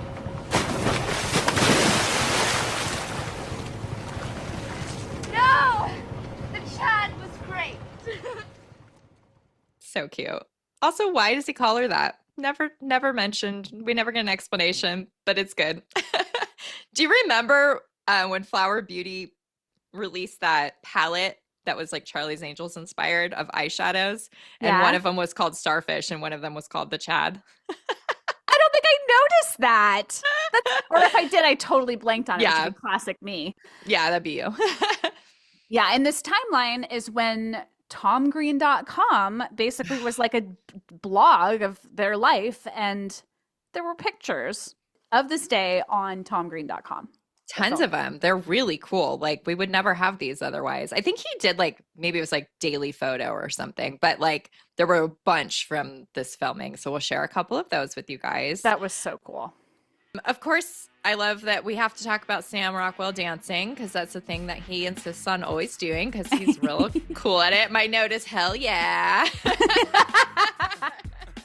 All the angels change out of their scuba gear basically into these completely other outfits. Where do they get them from? Out of the ether. And the outfit that Drew puts on, we have a version in the Drewseum of. We have the stunt doubles.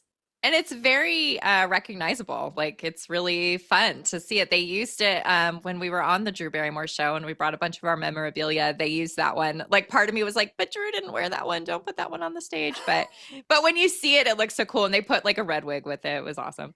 It did look really cool dressed up like that. It was, guys. Yeah. Guys, if you don't know about that exhibit that we did.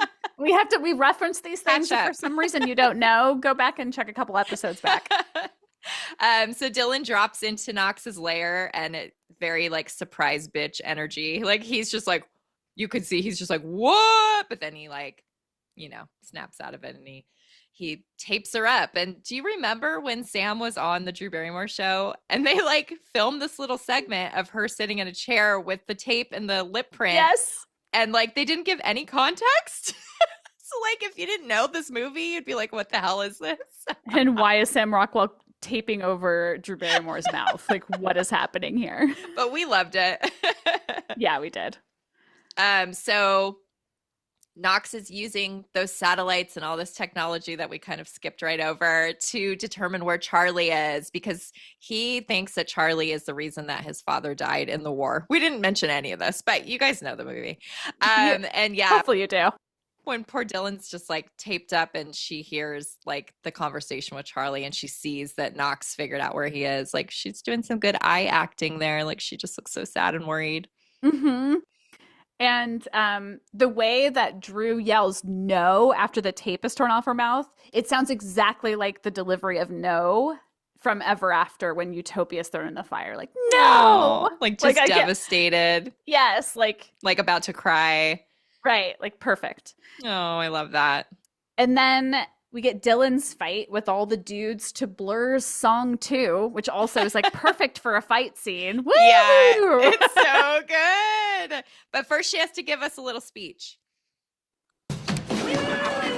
I got something to tell you. By the time this is over, every one of you is going to be face down on the floor. And I'm going to moonwalk out of here. You're not listening to me. See, first, you're gonna help me out of my chair. And then I'm gonna leapfrog over you before I break his nose. And since my trusty lighter isn't working, I'm gonna do all of this with my hands tied behind my back. Hell yeah. Woo! Woo! So great. Oh man, and that like flip move she does, it's again so satisfying to see her pull it off, because there's footage of her just like struggling to get it, and then it's like, yes, you did it, girl. So great. And then she succeeds at exactly what she said she was just going to do.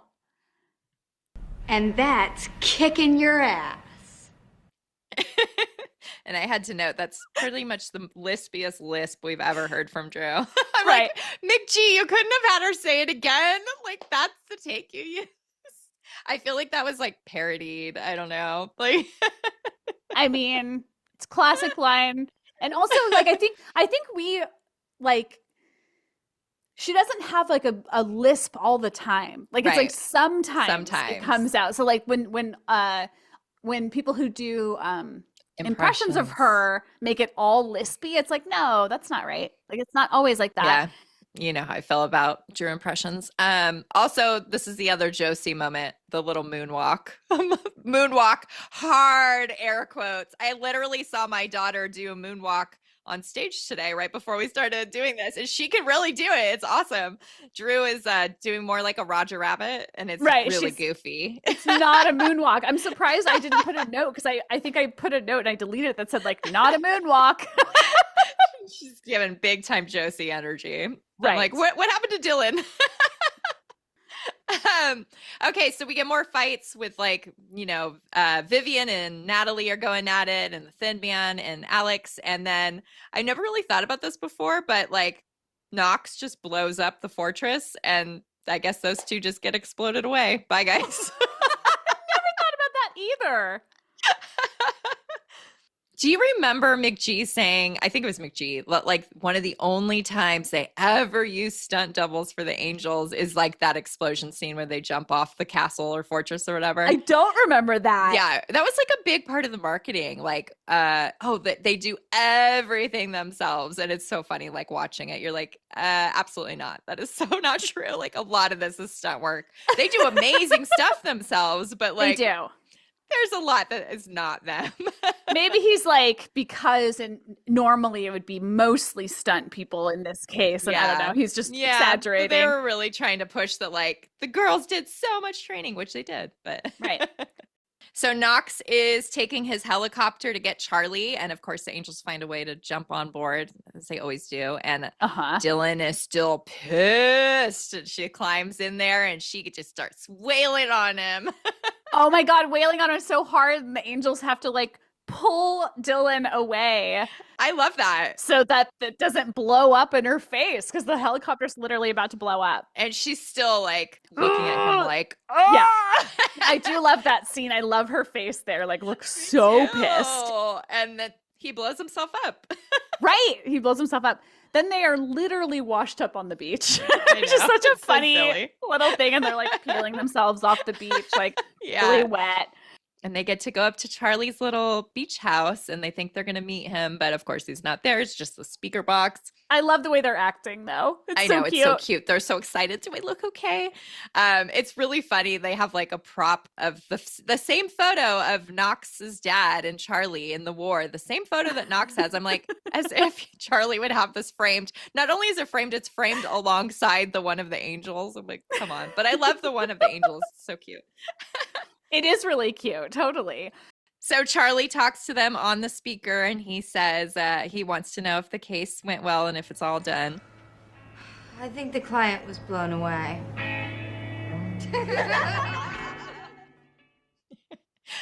I feel like we're getting genuine laughter from them over how cheesy that line is. Yeah. Get it? Wink, wink, wink. Yeah. Speaking of winks. Oh. So we have this finale on the beach. So they're just like drinking out of coconuts on the beach. And Chris Miller, who we mentioned earlier, our dear friend, he has a little cameo, I guess we can call it. He appears very briefly delivering a drink to Dylan. And she gives them this adorable, just brief wink. He looks so young. Like I think this is an on-set photo that he shared. And he's just a little baby. It's crazy. I love that, though. It is crazy. It is. We get another tattoo peek from Dylan. We can see her cross tattoo, which is crazy that like you go the whole movie never seeing her legs up until this moment. Oh, yeah. And Dylan sees a man on the beach talking on a cell phone at the same time they're talking to Charlie. Cell phone in the year 2000. It must be Charlie. It's really cute, though. I really love that moment when she's like, oh, my God, I think that's him. And it's okay. I don't need to like bother him. I'm just happy to be here and we're good. And how do you not just have a huge smile on your face at the end of this movie? Like they all run to the ocean, the music's happy, like everything's great. What a fun ride. It's so cute. And then it's not even over. Right, because the end credits are packed with all kinds of fun too. I think this is like some of the best end credits of any movie ever. I know I'm biased, but like they're so enjoyable. It's so cute. So this part of the movie is where the angels are dressed as a rock band, and we have this costume in the museum that Drew is wearing in this, and it was featured on Collector's Call. So if you don't know what the heck we're talking about, go to our last episode. Oh yeah, go to our last episode, go to our website. I also noticed there's a flash of this at the beginning of the movie. I think in the montage. I don't think I realized it before. It's so fast. Yeah. As we talked about on Collector's Call, we like have to imagine it was Drew's like idea or input to have her wearing a Duran Duran t-shirt because we know she loved them growing up. Right. It's a fun little touch. In the credits, the first parts of the credits at least, it's Blink-182's All the Small Things, which feels exactly that time. It's somehow perfect. It's perfect. It works and it's so like perfect. Fun. Na, na, na, na, na. Like you're just having a good time. I think the angels are supposed to be like playing along with that. Yeah. I think so too. And like I said, this part especially looks so much like a Mick G music video. It's just hilarious. Totally. I love that you put a screenshot in here of like the round pedestals. Like perfect, right? Yeah. Yep. And there's just all these cute little like just behind the scenes snippets. There's some bloopers, and there's just some like cuteness as they're on the set of the movie. It's just it's cut really well. It's so fun. Yeah, it's so cute. A couple little things in here. I mentioned the dance jig earlier that the little man Drew does, and then there's also a little like hee hee, like I can't do it. Yeah, her piggies. Oh, I can. She makes piggy sounds. Although I do have to say it's always bothered me that they're like Cameron Diaz, and they like show these clips, and then she gets like a really fun blooper where she falls, and like Alex, like, you know, Lucy Liu, and she does the blooper where the arrow hits her back in the face. And then Drew's isn't real because it's from that extended version of her and Knox's date where she intentionally is planned for her to roll off the counter, and they use that, and I'm always like, nah, come on. But they do at least show like the taking off the mask part and some other silly moments with her, so that's fine. Right. And that's the movie. Let's go make out with our girlfriends. Let's do it.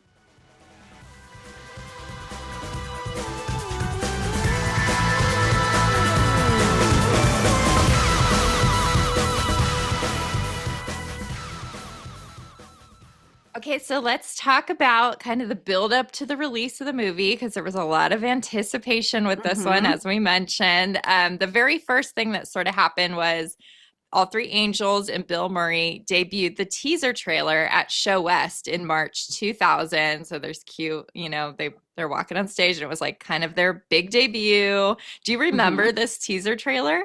It's funny. I watched it just now to remind myself. Yeah. And I had remembered the beginning part, which I guess I'll describe this part. So it has like it almost looks like a James Bond style guy in a suit walking through like a hallway. So he's like completely in silhouette.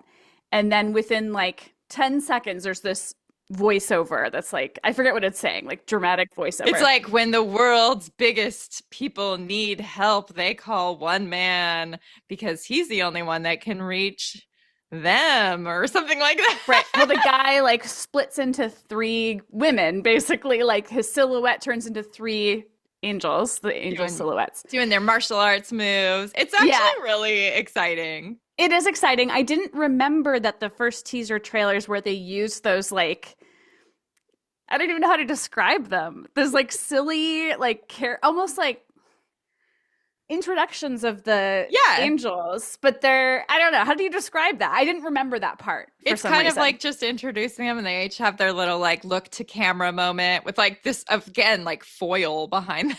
It's like, you know what I'm talking about? It is like foily. Yes. Yeah, and it does the whole, and Bill Murray is Bosley. And I remember watching this, must have been through like shitty internet. I remember watching it in the library at college, like when I worked there. Funny. The same like room where I remember like seeing the first picture of you. It's kind of funny.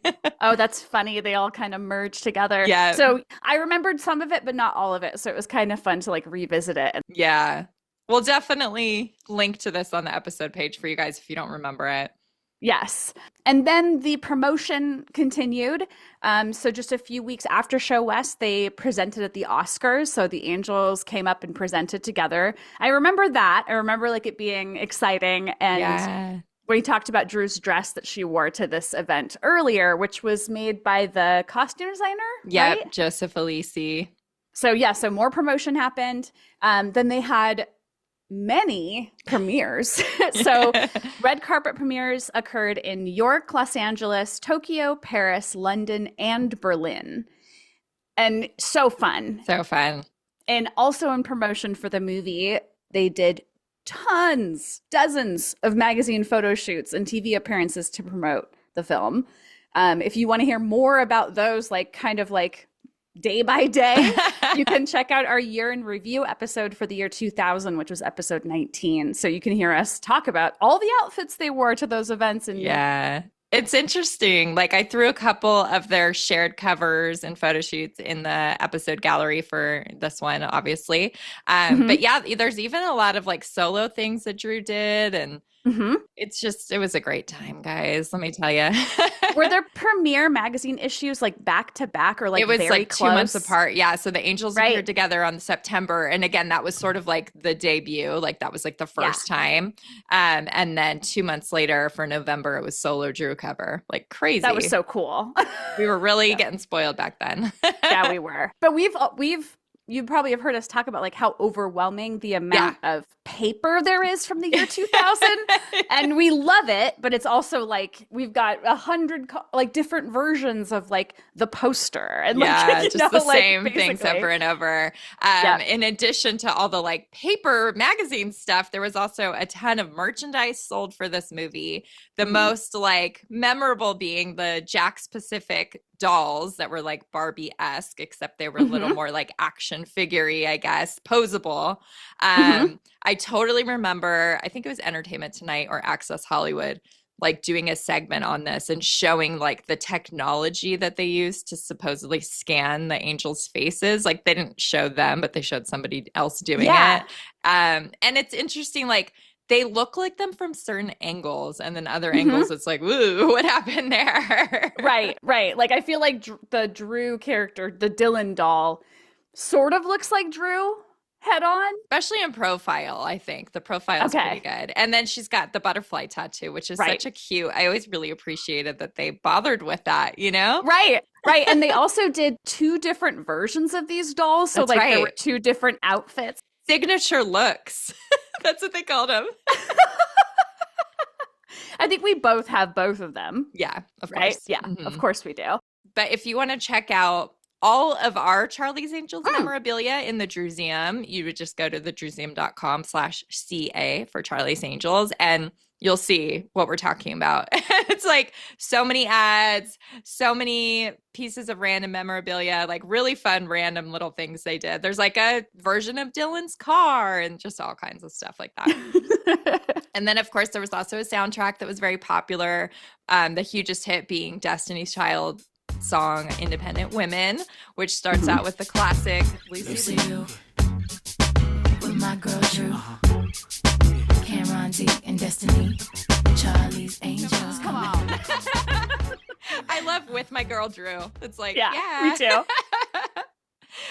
And that song plays in the drive-through scene of the movie, and then also when the like final end credits are rolling. So super fun. The movie debuted in the US on November 3rd, 2000. We mentioned this at the top of the episode. Big anniversary. Big. Our 25 years ago, the year 2000. The movie opened at number 1, which is really cool for Drew. Like, we know that she was nervous about this. Totally. And it grossed more than 264 million worldwide, which I think every time we talk about these, I'm like, I have no like gauge, like I don't pay enough attention to know, but that's a lot of money. Well, I don't either. Yeah, it's a lot of money. And I remember I did look like, so it was number 1 for several weeks. And then, cool. So I was like, it had to be like one of the top grossing films of the year, but that was a big year for movies. So it was like number 18 for the whole year, which is crazy because it did really well. Like it was just, people were going to the movies that year. Yes. And the DVD is packed with special features and Easter eggs, like tons of stuff. It's been so long since I've like gone through. Thankfully, a lot of it is on YouTube. You found out at this point. There's a lot of behind the scenes footage from this movie. Like, there's back when DVDs like this is like sort of I think almost the peak of when it was like let's just put as much on there as we can. Like, why not? Like, there was so much cool stuff that we were able to see. And of course, as we mentioned, Mick G does a director's commentary along with the cinematographer, Russell Carpenter. And it's like, no one does that stuff anymore. It feels like, I don't get it. Yeah, that's true. I remember, like, when I wanted to buy something on DVD, I would, like, if it didn't have special features, I'm like, lame. Yeah. And now it's just like, that's the standard, I think. I haven't bought a DVD in a while, but yeah, I haven't bought a DVD or Blu-ray in a while. Or if I have, I like probably haven't played it. I bought it like for the collection. Right. You know what's so funny is that before I even had an actual DVD player, my sister's boyfriend had a PlayStation, which played DVDs. The very first DVDs I bought simultaneously together, I think from Amazon, were this and Fight Club. And it was like so exciting to me to get to like watch those. And I mean, this DVD, if you guys don't have it, it's just it's so fun. And there's so much, like there's literal Easter eggs where you have to like move the cursor to like a certain place to find it. Oh, it's so fun. That's cool. I feel like I need to like put it in at some point soon and like play with it again. Yeah. Or just DVDs in general. Like I don't remember the last time I like put a physical media like into it. I do it pretty much every time we're doing a movie episode. That's kind of the only way usually. Because you're playing your actual. Yeah, usually. I guess Doppelganger, I was like, cool, it's free on Amazon Prime. I'll just watch it at work. Right. That one's not an event the way watching Charlie's Angels is. Right. Right. Okay, so of course, with the great success, a sequel was like inevitable. So the second film went into production in 2002, ended up being titled Charlie's Angels Full Throttle, and it was released in summer 2003. But we are going to save all our talk about that one for its own episode. Like there's no way, I don't know how anybody could combine these two movies. It's just way too much. Unless you went into a lot less detail than we do. Yeah. Well, I have a feeling this is probably the most exhaustive like podcast that's ever been done about this movie. Probably. Flower Films also produced a short-lived TV series that was out in 2011. I never watched it. Did you? Me neither. No, I feel kind of bad. There are actually a few things that they've released that I haven't watched. Yeah. So Flower Films has done like they did like a couple horror things that I haven't. They did a couple horror, a couple like reality things that like just it was just hard to keep up with for a while. Mm-hmm. Then there was a reboot movie in 2019 that was written and directed by Elizabeth Banks. I also did not see that. Same. But you noted here that the racetrack and the Swiss Miss costumes have small appearances, which is so interesting. So they like use those. I think they're like showing the Angels vault. I don't know what it is, the archive. And they briefly pan by those two, which was a cute little nod. I think that's a nice way to do it. That's cool. It's probably fun. I mean, this is such a fun like the core of Charlie's Angels is so fun. Yeah. And then here we are, like rumors of a third movie with our three angels have continued to swirl. And there have been moments where it's really seemed like in the past year that something was going to happen. Mm-hmm. Even Drew herself almost said without saying to us. Right. But nothing, no news. It's like no official news. No official news. But every time like Drew has publicly talked about it, or like either of like Lucy Liu or Cameron Diaz, I feel like they're just like, yeah, I would do it. Like absolutely. Yeah. I don't think either of them has had any hesitation in the public eye about it. So, you know, we have hopes, and I feel like it will happen. I do too. Maybe it's happening now. Maybe. And that's where we're at. Did we do it? Did we actually talk about Charlie's Angels? I can't believe it. We did it. We did it. This thing we've been avoiding like the plague. Yeah. But I'm like so excited to have done it. Right. Like every step of this, I was like, woo, I love Charlie's Angels. I forget. I will say this, kind of what you were alluding to earlier. Like it was a little overwhelming. And it still can be like when we're going through our collections, it's like, oh, all the Charlie's Angels stuff. Like you almost want to flip past it in a weird way. Mm-hmm. But watching this movie is always so much fun. Like I am always beaming. I am always like so pumped and so excited and laughing and happy. Like everything Drew wanted people to feel, I feel. Yeah, me too. Totally get the like flipping past the like all the paper stuff that came out, especially when it was like the same pictures printed over and over and over again. Yeah. But yeah, there is like something about like the movie has this sort of like maybe somewhat overstimulating thing about it. And so just like all of the promotional stuff that happened, but in a way that we're like, we accepted it and we love it. We love our stuff from 2000, even though it takes up entire binders. Right. I know I accidentally picked up the following year's binders and I was like, why is this so light? Like there's no way my 2000 binder is this light. And then I was like, oh, wrong one. That makes a lot more sense. If you guys do want to hear more Charlie's Angels talk from us, that is available to you. Back in July 2024, we guested on our friends' Movies That Made Us Gay when they covered it on their episode 243. That was a blast. And I'm sure there's like aspects we talked about there that we didn't even get to here. Probably. Which is really cool. Yeah. Mm-hmm. So if you just can't get enough of us. Or the Angels. But thanks you guys for being here with us. We hope this was as fun for you as it was for us. Like we were both so excited that we're like talking really fast at the beginning of recording. Yes. But please feel free to like leave us some positive feedback, whether that's through rating, reviewing, subscribing. You can leave comments on Spotify. You can leave a nice like written review on Apple Podcasts. It takes 2 seconds. And, you know, if you go to a podcast and you see it has no reviews, you're not as likely to check it out as if it has a bunch of positive reviews, right? Right. At least that's how I am. And then you can follow us on Instagram at HowDoYouDrewPod. And we also have our account at Drewseum. And don't forget to visit the website. A couple times we've mentioned we share photos on the website. So check out the episode page for this. For this episode is a hefty one. I think you said over 60 pictures. Oh, yeah. I think it probably ended up at like 70. That's so awesome. So make sure you check out this hefty gallery that's on howdoyoudrew.com. Hefty gallery and tidbits galore. Yes. And then also, while you're there, peruse the Drewseum. So you already mentioned, like, we've got our memorabilia from this movie on our website and lots of other stuff. It's our Drew Museum.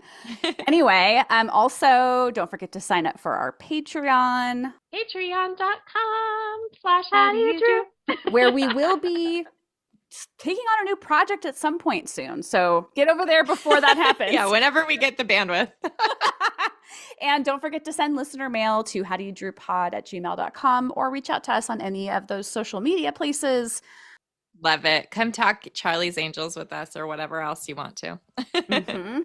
And thank you for joining us. And we'll see you all next Tuesday. Bye, guys. Bye-bye.